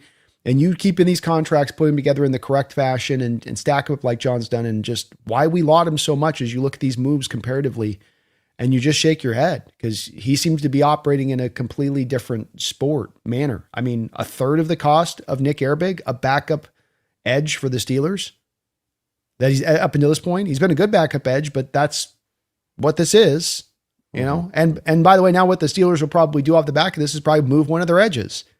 So it's like you signed him at ultimately for the cost of moving on one of the edges you have on the roster is you need dead money in a year where you're supposed to be going for it. You explain to me what the hell the Steelers are doing right now, Brendan. They're doing what they always do, trying to win 9 games, right? Hey, by the way, a little bit of we gotta do a little bit of padding our back up here. Our Darnell Washington takes are looking pretty good from the draft, bro. We were out there in the middle of the ocean. We were out there in the middle of the ocean during draft time on him. Like, why hasn't anybody seen it like we're seeing it on this guy? We love this guy. And then he goes out there and gets paid too. Yeah. And he's another one of those guys that doesn't really have numbers. So that tells you that the team believes he's doing things outside of just getting numbers at a really high level. And kind of like Tommy Tremble in Carolina, who never does anything and then gets paid. It's like, I don't think the Panthers are just stupid. Maybe they're stupid in other areas, but in that area, I think they probably recognize something with him that isn't readily apparent to the stat sheet. Unique players, man. And Darnell Washington's that. We want to always put these guys into categories and what archetype does he fit into? But sometimes you just got to appreciate a unique unicorn. And okay, maybe it's missing this, but it's got that and it's got this and a great amount. utilize that, take advantage of that. Find kind of the value in this that other people wouldn't see because they'd look at just wanting to categorize him into the right place that you can't really categorize him. Mm-hmm. Right. So the Derick Hall thing is cool. I think that's great news. I think that's awesome. But I think the real thing that we as Seahawks fans are pondering right now after the Myles Garrett trade is, well, what do we do? Do we try to keep up with the Joneses? Do we say, okay, they made their big move, now we got to make our big move? Or do we just keep doing what we're doing and let things fall where they may? And look, and on some level, if you do that, what you're saying is you're looking at the Rams and you're going, okay, you go have your fun, you go do whatever you got to do to try to make sure you win the Super Bowl this year. And if things come together for you, you probably will. You probably will. I don't think there's any shame in admitting right now that Rams team has a higher ceiling than any other team in the league, including the Seahawks. If things come together the way they can come together for that team, I don't know if anybody can stop them. So yeah, I think that's what do you do? That's fair. Yeah. So do you say, okay, we're going to do something about that? We're going to do something we're uncomfortable with to go get a Max Crosby, go get a Brian Burns, go get maybe a TJ Watt? Or are we just going to sit back, chill, and let things happen and figure, hey, if they end up winning the Super Bowl this year, good for them. But we're not going to abandon our process to try to keep up. Like, how do you feel? Yeah, I think that there's a lot that's at stake here right now. Number one, I would believe that if you're trying to make a move right now, you're a lot closer in alignment to bidding war than you are in alignment to a market opportunity. And if that's the case, that would have me drifting away from that because I'm not trying to make moves to simply be reactive to what my competition is doing. I want to make moves like we just talked about, like, for instance, with the Shaheed contract. I want to find things where I'm maximizing out value and I'm not overpaying. I think right now, if you're making a move for a guy like, let's say, Crosby, suddenly now Crosby becomes available. Well, all those teams that have looked over at Garrett, especially in the NFC, are probably coming into the flow here. I mean, the Eagles are probably coming in and now you're competing with them. And that means now max prices. And that doesn't mean a discount. And is that the smartest way to really go at this point? I kind of don't think it is. I think that you mentioned a couple of names there that are very interesting names and worth mentioning. The problem with Brian Burns and the problem with TJ Watt is there's not really a way to move those contracts. How? Watt's got $30 million of bonus money on the books. Burns, I think it's even more. There's just no way to move these guys. And that's why you're seeing the Giants, for instance, wanting to move a Thibodeau. Oh, I don't really want Thibodeau. Mm-hmm. So you're really left with either a bidding war type player to Crosby, or you're trying to have kind of like fond eyes for a player that's not really available. And so I come back around to going, that tells me that I got to kind of sit and wait. And yeah, there's a risk in that. And that maybe the guy doesn't become available. Maybe the option doesn't become available there to you. But there's also a part of me that feels like within this, Brendan, that, yeah, you're right about the on-paper thing. But you know what? The 49ers on paper, that they stay 100% healthy, if Kittle can somehow come back off this Achilles next year and they stay 100% healthy throughout the year, they got the full totality of their roster and they don't suffer that injury epidemic like they did last year, they could be the team too, like on paper, especially if the Rams do sustain a couple of injuries, especially if we have a little bit of an injury suffering, right? So it's like, on paper, things can appear that way. Let's see how they play out. And I have trust and faith in the fact that John does great work at the deadline, that even though it's a risk and that you don't know the player that is going to be available, I can't give you here player A, B, C, D, E, and F that will be available at the deadline. Like, we're going to have to wait for those teams that are contenders to fall away to know who that player is going to be. But I have faith that that player is going to manifest, that there always is those teams that think they're the bee's knees right now in June, who suddenly go, what were we thinking? And now it's fire sale time. It always happens. And Brendan, you're kind of sitting on 12 picks right now, so you can kind of make any deal put together you want to make. I've been referencing this like the Crosby deal last year. We had a 2 first-round pick reportedly deal on the table for the Raiders for Crosby. Raiders are like, no. And maybe Carroll shot it down, maybe not. But if I can come into the Raiders at that point in time and be like, hey, here's a 2nd-round pick. Shut up. On top of the rest.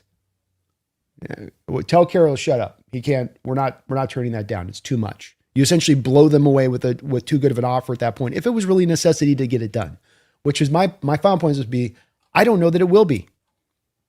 I don't know that we won't be able to just go right through this season with the roster we have built and go back and repeat. I think that there's a proverbial scenario where we go do this and then we're able to go out and win and still be sitting on those 12 picks or 11 picks if we make some low radar move and just keep it rolling. I think that there is a thinking that you have to do this, and I understand it. I get it, but I also, at the same point in time, I really trust in how good this team is going to be next year. And Brendan, as much as the Rams fans want to tell you that this fluke luck thing exists and the national media wants to tell you it, they're making these moves because they're recognizing the fact that this wasn't simply neck and neck. You don't go add McDuffie and Watkins and Garrett and do what you've done this offseason because you think we should have really won it last year. It's just the ball happened to bounce to the left, and that's why we didn't get the division. No. That's not been your approach this offseason. And instead, it's been like, that little bit that they were ahead of us, if we just stand pat, that thing's going to turn into a gulf. We better start catching up some space on this and fast. And I think that we're still very closely aligned. Right. One thing with the Rams last year that has kind of slipped under the radar here, I feel like they were not a very good team in the second half of the year. Like after they lost that game to the Panthers in Carolina, they went to Carolina, lost a game. After that game, they really did not play that well the rest of the way. Like the two games they played really good in were actually the two games against the Seahawks that they lost both games. Like they lost to Atlanta. Atlanta was not good last year. They had that kind of embarrassing playoff win against the Panthers. They did not play well in that game. The Bears game came down to overtime. Like that was not some juggernaut. By the time you had that NFC title game, yeah, that game was a good game, but it was not like unstoppable force versus a movable object by that point. That Rams team looked very vulnerable that entire second half of the year in a way that Seattle did not. Seattle did not lose any games. Seattle had bad moments. Seattle was very lucky to beat, that Colts team, for example. That was kind of a rough one, but that Rams team was consistently kind of off balance that entire second half of the year.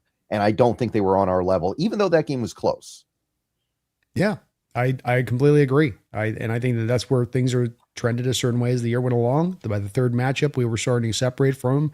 If not for the Woolen stupid ass penalty, we're up by 18 in that game with the ball and putting it away. And that thing's not even close to being close. So it's like you were kind of separating with each matchup further and further away from what, as it went through the season as well, as far as this trend goes, and to your point about how they just played in general. So I think from the Rams standpoint, they didn't agree with this. And so I think it is one where, yeah, Garrett helps you tremendously, and McDuffie helps you tremendously, but that there is absolutely still a team in Seattle here that is a juggernaut and is still going to continue to add parts and pieces to this. So you're not done, that even if you just made one move, you still have 11 picks after this. But I don't think it's a guarantee that we're going to have to make a move. I think there's a little bit of a feeling in Seahawks fandom right now that we got to do something at some point now. There's got to be, I don't necessarily know that's going to be the case. We can afford to let this play out and see how it kind of settles out. The game is at 2 games against the Rams are at the end of the year, Niner game at the end of the year. Let's let it just kind of see what kind of shakes out first, and then take a measure of the land and then operate from that. Right. I think that's probably a fair thing. And you bring up the 12 draft picks that we have right now as well. I kind of feel like we have too many picks, because you look at this roster, you look at the free agents we're likely going to lose next year, you look at the guys we're probably going to bring back. I do think that we end up needing to spend some of these picks on something, be it trading up or trading for a player. Because right now, as it stands, I look at our draft and I'm like, we're going to end up drafting a lot of players in day 3 that have very little chance of making the team, because this roster is a little too strong. So you have that luxury of being able to make a trade with those picks without feeling like you're really missing out on that much. And remember, it's a good draft. You're not going to have to give up primo picks to get another Rashid Shaheed type. Last year, you gave up the 4th and the 5th for Shaheed. In this draft, you'd probably only have to give up like the 5th for an equivalent. Yeah, it's where you get the best of both worlds. You can maybe make a trade deadline deal and still be sitting on a lot of picks and a lot of ammunition, even on a deadline deal. You love that about this situation. I say nothing further. We don't know at some point or another if there's maybe a couple players on the roster that they may move to teams around the training camp. If somebody looks at ours and likes a little bit of what we have to add even more on. I'm looking, to your point on this, to 2 potentialities, is that you either next year look to package those picks before the draft, as we're at the beginning of free agency, let's say, to go target players and bring in talent that way, or that this becomes the draft that uniquely go do your Julio Jones trade. Mm-hmm. Take those picks, package them together, maybe a future pick that doesn't have to be necessarily even a first rounder, and throw those together and go up and try to target one of these blue chip players in what is a draft that should have a little bit more length to its blue chip, even into maybe pick 8, 9, 10. You're legitimately maybe looking at a blue chip player this year available there. And if that's the case, go do that. I like that as an option this year, either direction, and it's really just about having flexibility here to not feel like you're fixed to a path that you have to go just this way. Got to go make some aggressive trade this year right now we're going to do the smart thing. And we got all options on the table in front of us because we're just that good. We won the Super Bowl a year early with that third youngest roster in football. Like that's a team that's afforded the opportunity to step back and go, yeah, we did it faster than anybody thought possible. And we're just getting warmed up. And this team is still developing. That's the whole point of being a year early, is that's not our final form of us at our best. Yeah. I tend to agree. I don't know if this year's team will be better than last year's team because we are replacing a lot of snaps with rookies, but it could be. It really could be. And the reason why I say that is because I look at a guy like Sam Darnold, who was good last year, but led the league in turnovers. I don't think he'll do that again in 2026. I do look at a situation with like Eman Wari, who was 21 years old last year. He could barely drink. Now he's going to be 22. How much better is he going to be? We didn't get that much of it out of our edge rushers last year. The edge rushers last year were decent, right? I don't think I think the edge rushers this year might be a little bit better, depending on what Dante Fowler has left. So I could see this team being a little bit better in 2026. I don't think it'll be radically better, but I think it's close. And the important point is that we can maintain that without selling our future away with those picks. Like you said, talking about maybe moving up in the first to get a blue chipper. It could be something like we've got 4 5th-round picks right now. I think we got 4 because we have our native one, and then we have the 3 for the free agent compensation. Like you could package those and move up in the 4th round or something if there's something there that you really like when the time comes. And that's kind of what I want to do here with those late picks. I don't want to draft a bunch of players that aren't going to make the team anyway. I want to package those picks to get players that I actually think matter. And next year's draft, there are going to be players in the 4th round that matter. It's not going to be like this year where things felt very empty by the time you got to the back of the 3rd. Agreed. Yeah, I think it's offset you're talking about. And I think you're right. Every new year, every new team is going to be different. There will be these parts. You mentioned these players specifically, the Byron Murphy still just getting super young player, just getting into their prime, that you get this bump, you get this increased play from here. And then like you're saying though, then there is some stuff that maybe you lose that you get a little bit less on, but is the equivalency the same? Is the way it comes out in the wash basically come out to almost an equivalency? And I would argue to the point of that, yes, by that development, with even a potential of it superseding last year, without the guarantee that it'll supersede it, but that the potential is there to do so because there's so many players you have on the roster like that, from the notable ones we just mentioned, being the Witherspoons, the Murphys that get older, but also their young pups that didn't even contribute last year who start to give you something. Ronnie Mills, and here comes Arroyo, and hey, Horton's here for a full season, not just for a stretch of 5 or 6 games. What does that do to help out everything kind of collectively? And I think it would, I think it makes us just as strong as last year, bare minimum.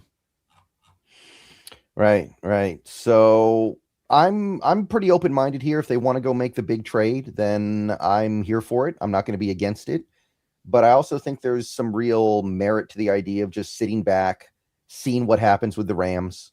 I mean, maybe we get to mid-October and things are just not coming together for them the way we expected. And then it's like, okay, we're just going to be here to catch what drops and we're good. Like I've said this before, the paper champions in the offseason rarely become the real champions in the season. Last year, the offseason champions were the Vikings. They didn't even come close to the playoffs. Vikings 14 wins 2 years ago. They signed all those guys in free agency. People thought they were going to be a juggernaut. No. Yeah. And there's a couple teams last year, I think, that were in that. People thought Kansas City was going to be right back at it. And, they fell off last year, and Detroit, and they fell off last year. So, it's, be careful on being the paper champions. And I just argue too, that paper champions that also with a little bit of an added asterisk that have age and a lack of depth, those are teams as well that when you're putting them down on paper, it's like, yeah, what they look like in September is not what they're going to look like when we get into January.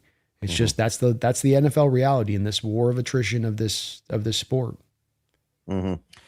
So it sounds like you are in favor of standing pat, being chill, and waiting to see what happens.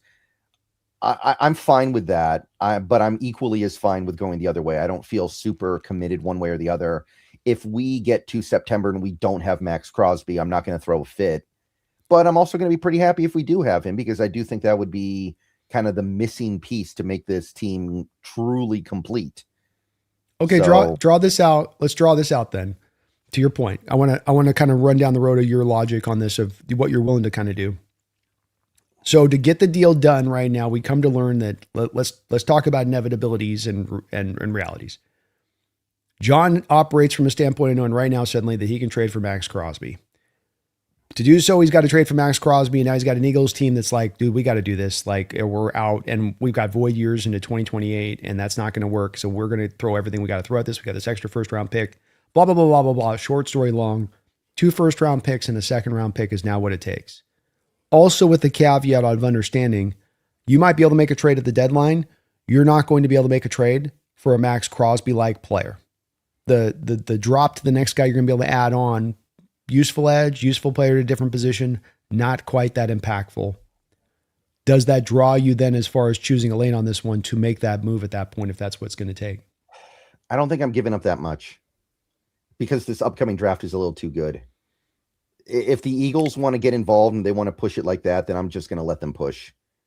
Can you see how the Eagles possibly, or a team like Cowboys, team like some team in the NFC that could suddenly get to that desperate point if he became available in that way, could do that?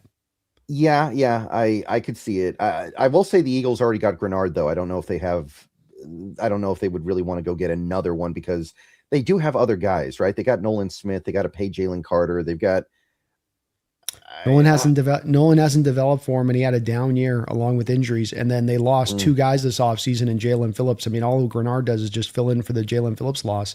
They had to bring Brandon Graham off the bench last year because the edge group wasn't working well. Remember, they lost Josh Sweat to free agency 2 years ago. So there is a little bit of a need there. Yeah. Speaking of Josh Sweat, there's another guy who might be available. Actually, I forgot about that for a second. Would the Cardinals do it, man? I mean, I'd be open to doing it, but I'd wonder if the Cardinals would be willing to do it as far as it within their own division. They might be so bad they don't even care. That's the thing, right? You actually have to feel like you're losing something, and I wonder about that too. Don't get me wrong, but I wonder if they'd be willing to do it because they're like, dude, we're not going to be good for 3 years. Who cares? I think they would be smart to do so. It's the same point we made about Browns and where they need to be as a Cardinal organization. And I'll tell you what, the Cardinals, and talking to Mike and over there and some of those, they think they're closer than they are. They'd love to tell you that they're more in the ascending place than rebuilding. You just added a new coach, but you're somehow talking yourself into being an ascending team. How does that work? I don't get it. But to your point, you're in that state. You're in rebuild mode. It's all about identification. Rebuild equals draft picks. Rebuild equals draft picks. And with a guy like Josh Sweat, you didn't have to give up draft picks to get him. It was a freebie. You gave him a contract. You go get a second, third round pick back for him now. It's all bonus in your pocket. Do it. And I don't think they will. It's just not the Cardinal way. That's the thing. Like these dumb organizations just can't help themselves but to make the stupid decision. But I think it would be the right one for them. It just further leans them into a tank that they've already started as a process. And now they can ensure that they're going to be that number 1 overall pick to be able to get that best quarterback in the draft, which is going to be probably one of the stronger quarterback drafts that we've seen in the last couple of years. Just kind of seems like a no-brainer thing to do. Yeah. It's a dang 7th seed. It's the 7th seed, man. It's got all these teams thinking we could be the 7th seed, man. All we got to do is win like 8 games and we got a chance. I know. And it's why I developed that theory, is because I just realized that so many of these teams, Brendan, this is where they start with their mistake-making process. They get down the line and they misidentify this player and they spend money on this guy when they shouldn't, and they make that trade when they don't. But then when you pull the thread all the way back to the source, you come to find it's because they started out thinking they're this and they're actually that. And it's one that just it's an epidemic of an issue in football that you can go team by team and see this is a real problematic area that really causes problems because it has long-term. It's not just a year-by-year thing. It's a thing that you make the mistake this year that then hurts you into future years. That contractual commitment kills us into future years. Those draft picks, it's like the Deshaun Watson deal with Cleveland. Draft picks and a fully guaranteed contract. And now I'm going to start year 2, 3 of the contract to put void years to try to still win now because we got to validate the deal. Wrong. Yeah. Incorrect. Yeah. And the NFL is probably going to add an 8th seed at some point too. So it's not going to get better. Yeah. Oh yeah. It's coming. Yeah. It's coming. Yeah. So I'd be willing to give up a lot for Crosby. I don't think I'd give up 2 firsts and a second. I can't go there. So if that is what it takes, then so be it. There are other things this team can do though, and some of them may not materialize until you get to the deadline, because right now every team is thinking about the Super Bowl, and by the time you get to the trade deadline, there are going to be quite a few teams that are not. One Market thing, opportunity. right? And one thing to note is that there was a lot of buzz. I think it was 2 days ago. The Seahawks were very, very close to a trade for Thibodeau, apparently, but the Giants wanted a 3rd-round pick. The Seahawks wouldn't budge off a 4th-round pick, so it didn't get done. I wonder if that gets done at some point over the next several months, where the Giants eventually say, fine, give me a 4th. And then we end up doing that. It's tough because I don't feel like Thibodeau's better than a free agent edge you could sign for no pick right now. Like, you could go get Clowney, you could go get Cam Jordan. Those guys would probably be just as good, but Thibodeau does have upside. Let's not forget he was a top 10 overall pick, and he did have 11.5 sacks a couple years ago. So there is a world where he becomes a really good player for you that you didn't have to give up a lot to get. So I'm not shutting it down, but I am a little bit wary of that one. That one makes me uncomfortable. Yeah, I think that the thing where maybe the trip up for the Giants' perspective, and this probably happens, is that Seattle's probably trying to get him to take a good amount of the contract. He's got almost $15 million on the deal for this year. So they're probably trying to get the Giants to take some money, and then we'll give you the 4th-round pick. So that it turns into sort of a 4th-round pick and $7 million of Thibodeau. I think if John's doing this deal, that's probably how he's got this set up. I can't see on how he would have half of his cap space removed and then also give up a 4th-round pick for Thibodeau. That just does not add up to me. He's on the last year of his deal. You talk about potential, that's great, but it's like he's a free agent after this year. I don't think you're going to have an intention of paying him he goes out and has an 8 or 9 sack year. You really want to pay this guy $25-30 million and trust that for then that? That just to me doesn't make a lot of sense. And to your point on this, I can go sign Jadeveon Clowney for $4 or $5 million and give up no draft compensation to do so. I don't see how that's not the better move to do at this point. And right. I hope they do it instead. I just think I haven't understood. There has been this fascination, it seems like, from the team to Thibodeau now for a little bit of time. I haven't understood it because he's not been that productive of a player, and he's not a guy that seems to fit mentally with the type of guys they want to bring in. I don't get, he seems the opposite of all about ball dude. And why bring that guy in then? You can have one of them. You just can't have two, because then they start hanging out and then they cause trouble. You can have one though. Then they create their collective brand and their marketing, their own YouTube channels and podcasts. Yeah, maybe they want to buy his crypto coin that he made a couple years ago. Remember, he was talking about that at the combine. That's right. Maybe they all want to buy in. And a rug puller above all else, Brendan. A rug puller above all else. Mm-hmm. Could you imagine if a player in the locker room of a team like rug pulled his teammates on a coin? That'd probably get a guy's job broke. If Gino gets punched for a lost poker bet, that one definitely gets a couple. Yeah, a couple. They get they'd be like A Few Good Men, where they give him the red code red. Code red, you know? Yeah. They put all the soaps and hit him with the soap. Right. A couple guys holding him down the locker room. It's great. It's great for Hard Knocks, though. Oh, that'd be a great scene in Hard Knocks. Yeah. Yeah. When the player's trying to knock the camera away, look away, get him away. This is team stuff. Yeah. I mean, look, there may not be a lot of interesting stuff at Hard Knocks for the Seahawks this year because McDonald keeps things on such an even keel. Got to find a way to drum something up. Makes sense. Yeah. You got to get the drama somehow or another. Yeah. Maybe we got to sign like Richie Incognito just for the off season, just for Hard Knocks or something. He'd be fun. Mm-hmm. He'd keep it lively. Yeah. And one other note, after the Derick Hall deal, it is believed the Seahawks have about $25.5 million in cap space. The Witherspoon extension is probably going to take up like $9 to $10 million of that. And then you've got to think about stuff like practice squad and trade buffer. However, if you extend Leonard Williams, you're probably freeing up a little bit of cap space. So something to keep in mind. $500,000 of dead money. So well, the cap space is important, and it's nice to have like you said, the $25.5 million you're sitting on is nice, and that you've got the money to do whatever you need to do with that. But because you have the $500,000 of dead money, beyond just Leonard Williams, you can go to a variety of different contracts on the books and leverage them out on base to bonus and create even more space instantaneously without even having to suffer any real future pain to any major degree. So Right. you also have a lot of ways to still be able to do whatever you want to do. Yeah, I'd be interested to know where players like Cooper Kupp and DeMarcus Lawrence are in thinking about retiring maybe next year. And if you feel like they're willing to come back for 2027, that might liberate you to push money out because you know they're going to be there. Whereas pushing money out means more dead money next year if they do retire.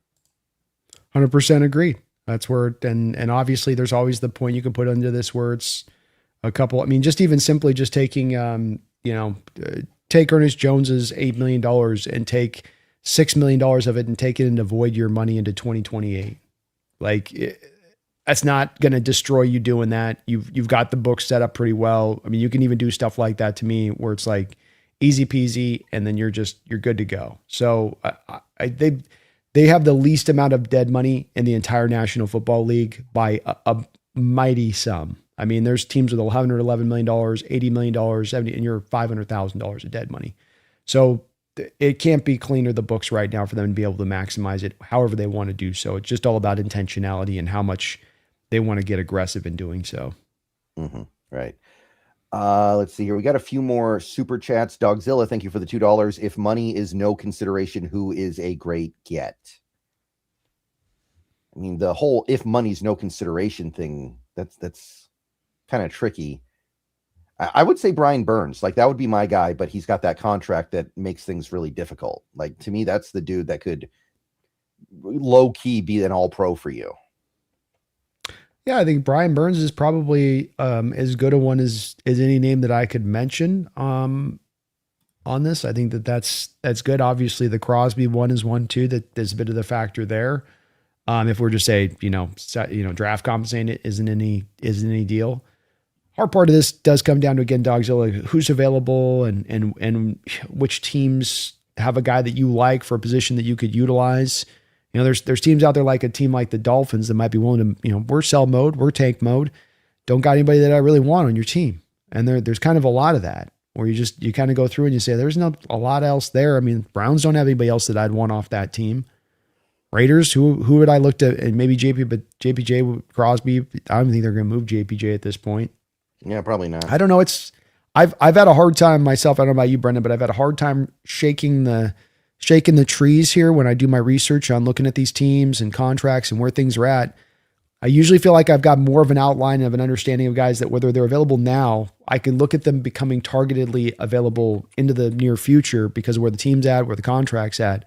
But this year it just kind of feels like teams are kind of set with their guys that they got. It's that TJ Watt, Brian Byrne thing where it's just, you go, boy, it's just that contract's in such a tough movable spot. Watt would be another one for me, Dogzilla, where maybe to bring him in and still a guy I know you'd have some injury risk with there on his side of it, but another guy that could, be very impactful and you could get in at a really cheap rate because all of his money would go off the books and then he wouldn't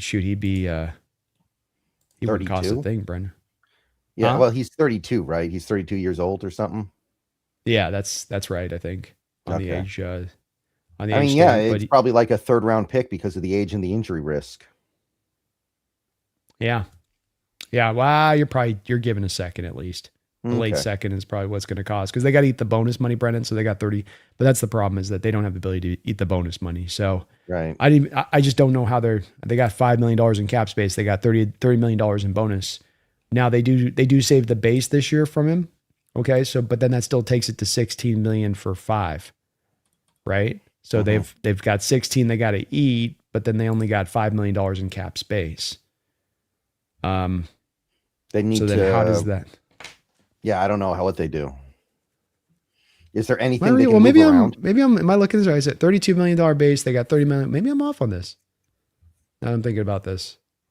There is talk about them trading Watt. There has been buzz. So there seem to be people who think it's possible.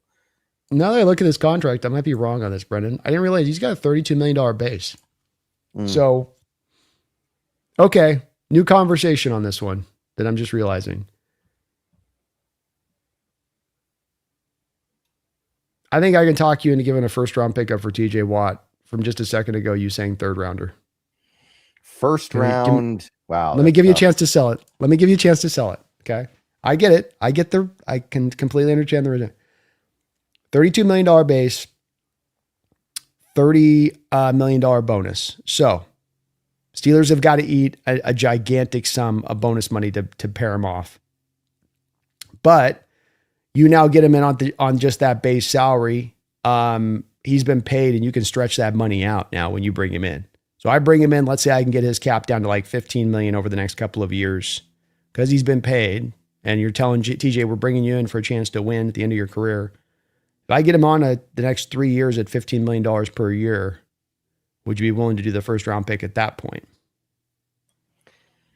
It's the injury thing. He's got an injury history. It makes me a little bit. I don't know. I don't know if I can get beyond a second, man. It's a good draft too. Like maybe if it was a bad draft, that's one thing, but it's a good draft. I get it. I just like to think about what you could maybe do on this as far as if you can get TJ on the contract to a real feasible place on that and how that could impact it. You're going to have to pay a little bit more for that dead money they got to hit, but I was surprised. I didn't realize. I thought that I'd seen the base was lower than that for them, where it was like they were going to have to, but that's only at that point. That means that they actually save technically $2 million by moving on from him because the base salary is at $32 million. So this year they would save $2 million. All right. We get to the trade deadline. Let's say the Colts have bottomed out. Nothing's worked. They're a bad team. What about a big trade for Liatu Latu? Would they maybe be willing to do something there? I mean, they're probably, if they're not good, they're going to want to get a first round pick somewhere. And there's not any other players in the roster that they're getting potentially a first round possible pick for. It would be a bigger trade, but he's a good player. He's real good. He had 8.5 sacks last year. Probably going to be a 10 sack guy this year. That might be kind of the play to me because that guy has a little bit of upside. We're bringing him home. He used to play for Washington, by the way. So something to think about. Yeah, he's a bigger 6'5", 265 edge too. So he's a bigger guy that would fit to the model that McDonald likes. Good with his hands. So I'm open to that. He's not going to cost a lot. You don't have to pay him immediately, bringing him right in. I mean, he's due to be paid after this year, but you still have him under.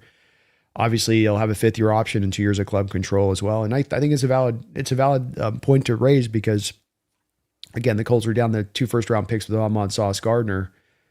May need to be feeling impelled to have to go get some of that back a bit. That's the kind of sleeper thing that I'm keeping an eye on here. It requires a couple things to happen, right? The Colts need to be bad. The Colts need to feel like they need to get a first round pick back because they gave up that one to the Jets. But there's something there, man. Had 3 interceptions last year, by the way, which is kind of fun. Yeah, no, he's a good player. Liked him coming out a lot too. So, he's a guy that you could see coming out that he was going to be a really, really solid player. And he had a skill set that should work at the NFL level. Good dip, great hands. And again, nice size to him as well in addition. So he'd be a fun player. I'd fully be on board with getting him at the deadline. I think that's you're smart to look at that kind of player because it's what we're talking about. Guys not available right now. Guy on a team that thinks that they're contending right now. That team falls away then into the first 4 or 5 weeks of the season. And now suddenly this team goes, hey, let's get into a little bit more sell mode, especially for this year's draft, because it's such a good draft. Maybe you'll have more of those teams pivoting, Brendan, versus a weak draft. There'll be more teams to pivot to say, let's get to sell mode because we want to take advantage of this really great draft. Right. Like maybe the Jets are going to be some kind of a template here where teams are like, hey, let's try to do what the Jets did. That was actually really smart what they did.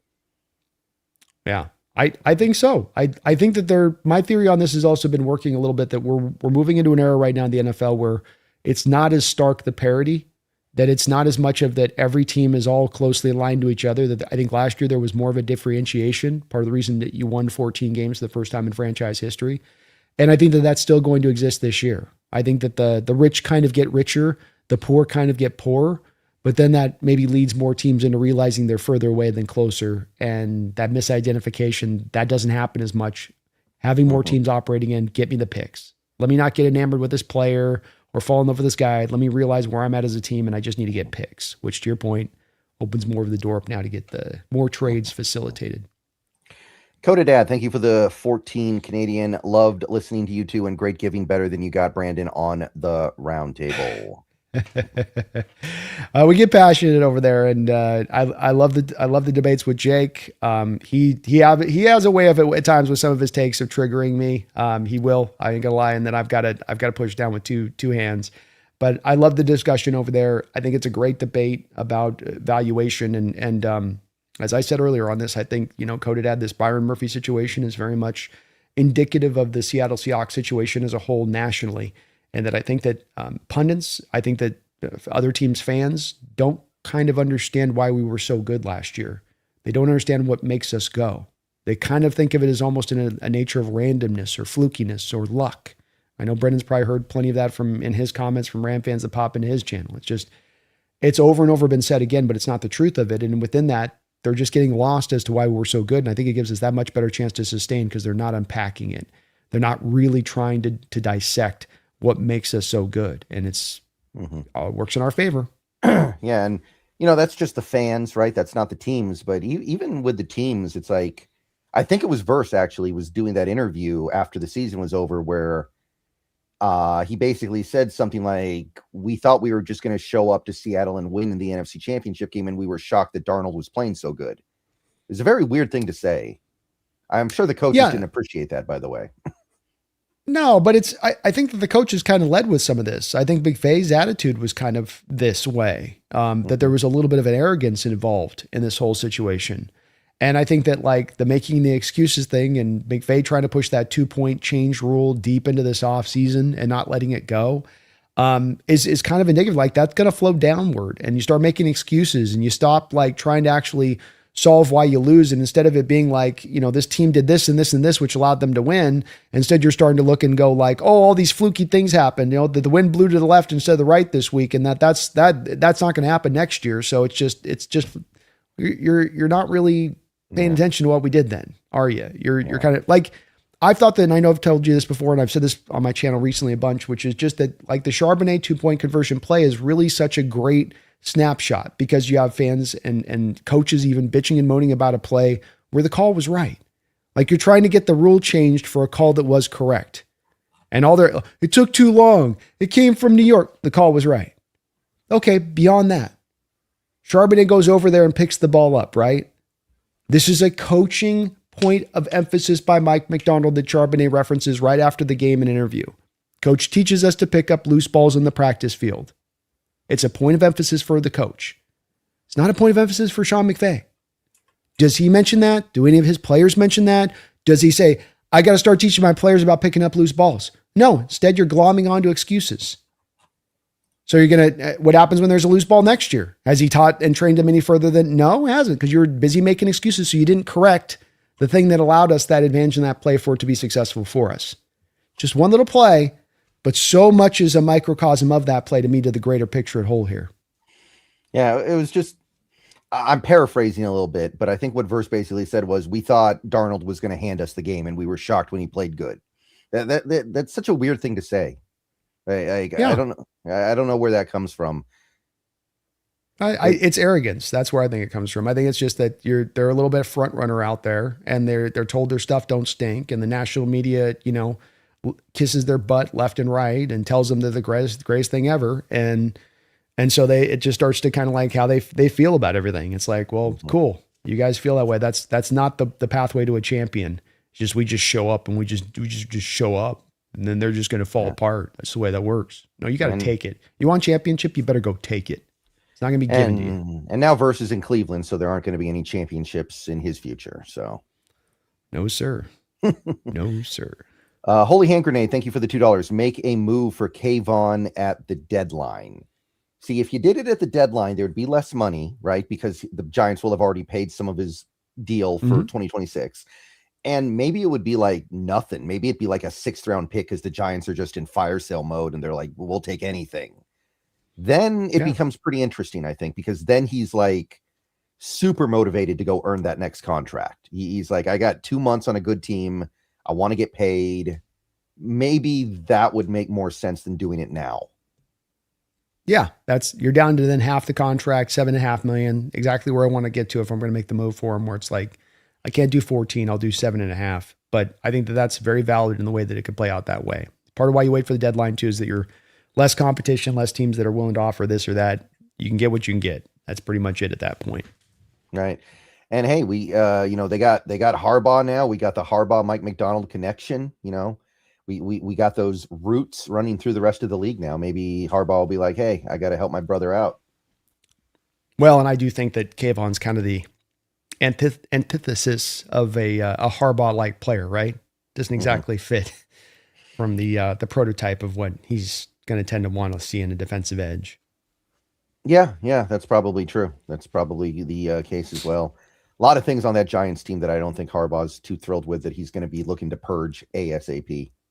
Yeah, I agree. I think they're in a bit of a turn. They're going to have some turning around to do there, I think, for some time. Holy Hand Grenade, thank you for the $2. 16-point win isn't a fluke. Rams fans? What's the 16-point win? I'm not sure what the 16-point win is supposed to be. 16-point wins isn't a fluke. Ram fans. I mean, we beat the Niners by, we beat the Rams by 1 point and 4 points last year. They beat us by 2. So I don't know what the 16-point win is supposed to be. Oh, Super Bowl. Oh, Super Bowl. Yes. Okay. Thank you, HSG. I haven't seen any Rams fans say that game was a fluke, though. Like, I think that Rams fans understood that whoever the AFC produced was not serious competition, which is why losing the NFC title game sucks so bad, because that was the Super Bowl. Yeah, I think that the fluke thing and all that with the winning the Super Bowl as well as we did, and it's been the unfortunate part with this luck and fluke thing just beyond Ram fans that it's gotten to now infect the national audience is that my biggest problem with it comes, Brendan, is that what we did last year was the opposite of luck and fluke. Mm-hmm. Like you had to win your division twice. You had to play by DVOA standards. You were the 11th best team in National Football League history. Like the conference championship game was the most competitive championship game by DVOA standards in NFL history. These are markers that should have you leaning the complete opposite way of fluke, but saying that you guys had to win it and had to thoroughly win it. You had to double win it. And instead they're going this other direction with it, which does make it a little bit infuriating because you're kind of not getting credit for the tough path you had to walk to go get the job done. Yeah. And even if the Charbonnet play is a fluke, which on some level it kind of is, I don't mind admitting that on some level it is kind of a fluke, but that play is one part of a very big picture here. And it's a pretty small part. There's so much more stuff that happened beyond just the one Charbonnet play. Even if you want to talk about that, which I still think is kind of silly because, the NFL has fluke plays all the time. Like the greatest play in NFL history has been for over 50 years now, the Immaculate Reception. That play's a huge fluke. The Holy Roller is a fluke. The helmet catch is a fluke. Most of these great plays in NFL history are flukes. So it's not like that's the first time there's ever been a fluke play in the NFL. Yeah. And fluke and a single play doesn't determine a football game. The 119 other plays in the game determine the football game. Right. And there was a rematch anyway, right? And that was we led almost that whole game. The Rams took a lead for like 70 seconds in that game. We led for about 55 minutes. Yeah, it's where that's that separation where the more you played them, the better you seem to kind of understand them more and more and bit by bit as the year went on. And yeah, it's where it gets hard to play that fluke card when it's like you're separating, not you guys are getting closer. Not that we were even Steven and everything. And like, yeah, the games got close down the line, but let's unpack each of one of these individual games and what brought them about. Mm-hmm. Kyle, thank you for the $1.99. Coach AD getting a head coaching job next year, more comp picks. Yeah, that's true. Although there's been a lot of confusion about how it works because of the Nolan Teasley thing. Where do the picks stack? Do the picks get pushed out? Do we lose one of the picks and only get one pick for Dirty, I think is actually how you pronounce it. I can never remember. But there's a lot of confusion. I feel like nobody really knows what we're actually going to get if Dirty gets hired next offseason. My understanding is that they can stack. Okay. I believe it's happened where it's been stacked because the Niners, I believe, had 2 in one off season that went at one point. So Yeah, you absolutely can stack. You'd have 2 third-round picks in the next year's draft, or I don't know if it's next year's draft, would be the year after. I forget. It'd be 2028. We'd have the two thirds, because it'd be a next, Mhm. not this next year's draft, but the year after. So Yeah. possible Well, with that one.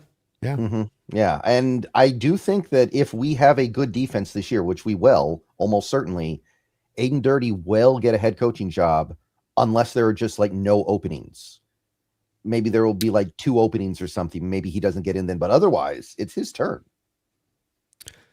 I mean, I think it should be. I don't think that it's not that he shouldn't get the look. The tough part for him that becomes you're not technically calling the plays. Mike is. And as we've Sure. seen with the offensive side of the ball at times, this can sometimes be a little bit of an impediment to getting guys the head coaching job. So it should. I'm not disagreeing with you, but that can be a little bit of the factor that, kind of pushes this out. But with that said, it's not like there's a ton of like bright coaches out there on the open market. And we saw this last year. 9 coaches, I think, got let go. So it's almost to the point now where like a third of the league's being moved on from every single year. That's going to help Right. him out big time. Yeah. And if you believe that Dirty's going to get hired either this next offseason or the offseason after, that's another reason to trade picks for players because you're going to get more picks down the line. It's that 49ers. Sure. You've got that 49ers mill kind of cranking right now. It's pretty sweet. Boy, is it ever. Mm-hmm. All right. So I think we kind of covered everything we need to cover. Again, the main reason why I wanted to do this show today is to just talk about how things have changed in the NFC West after this Myles Garrett trade and really just explore, should the Seahawks change the way they're doing things to account for it? And it feels like the answer is probably no, but it's not a hard line no. It is very much we'll have to see what actually gets done, if anything. But it seems like we're Mm-hmm. both fairly comfortable with just sitting back and waiting to see what happens when the season starts. Yeah. I think it's a fluid situation and you're willing to go any different direction you need to go, but you don't feel like you have to do something right now. And you want to be aware of urgency and fear don't need to enter this dojo. Mm-hmm. There's no reason for them to. So if you find yourself, frantically panicked, don't be a panicking. We don't need any panicins out there in our Seahawks fandom. We can let this ride smoothly and we can have making the move down the line. Doesn't have to be right now. It can be a big move down the line. Doesn't have to be right now. We can wait to make it more intelligently. We've got a better lay of the land of where things are actually at. Not on paper, but where they're actually truly at. Right. So I think we're still chilling. We got about 3 months to go before the season starts. Things are probably a little bit harder now. Like the Seahawks have less room to mess around next season if they want to win the division. Right. Like when the schedule came out, one thing I said on this show was 9-1 over the first 10 games should be like your goal. That might be now kind of like what you need to do if you want to keep pace, because that Rams team, their schedule is front loaded. Their schedule gets softer as the year goes on. So if they're going to lose games this year, it's probably mostly going to come at the very start of the year because they have a tough start. And then at the very end, that middle, they could really get on a roll against those teams. So you might need to be 9-1 after 10 games if you want a real shot at it. So you can't mess around. You can't have that letdown game against the Chargers or the Chiefs. You gotta take care of business more so than ever. Very true. Very true. Doesn't get any easier, this division. Mm-hmm.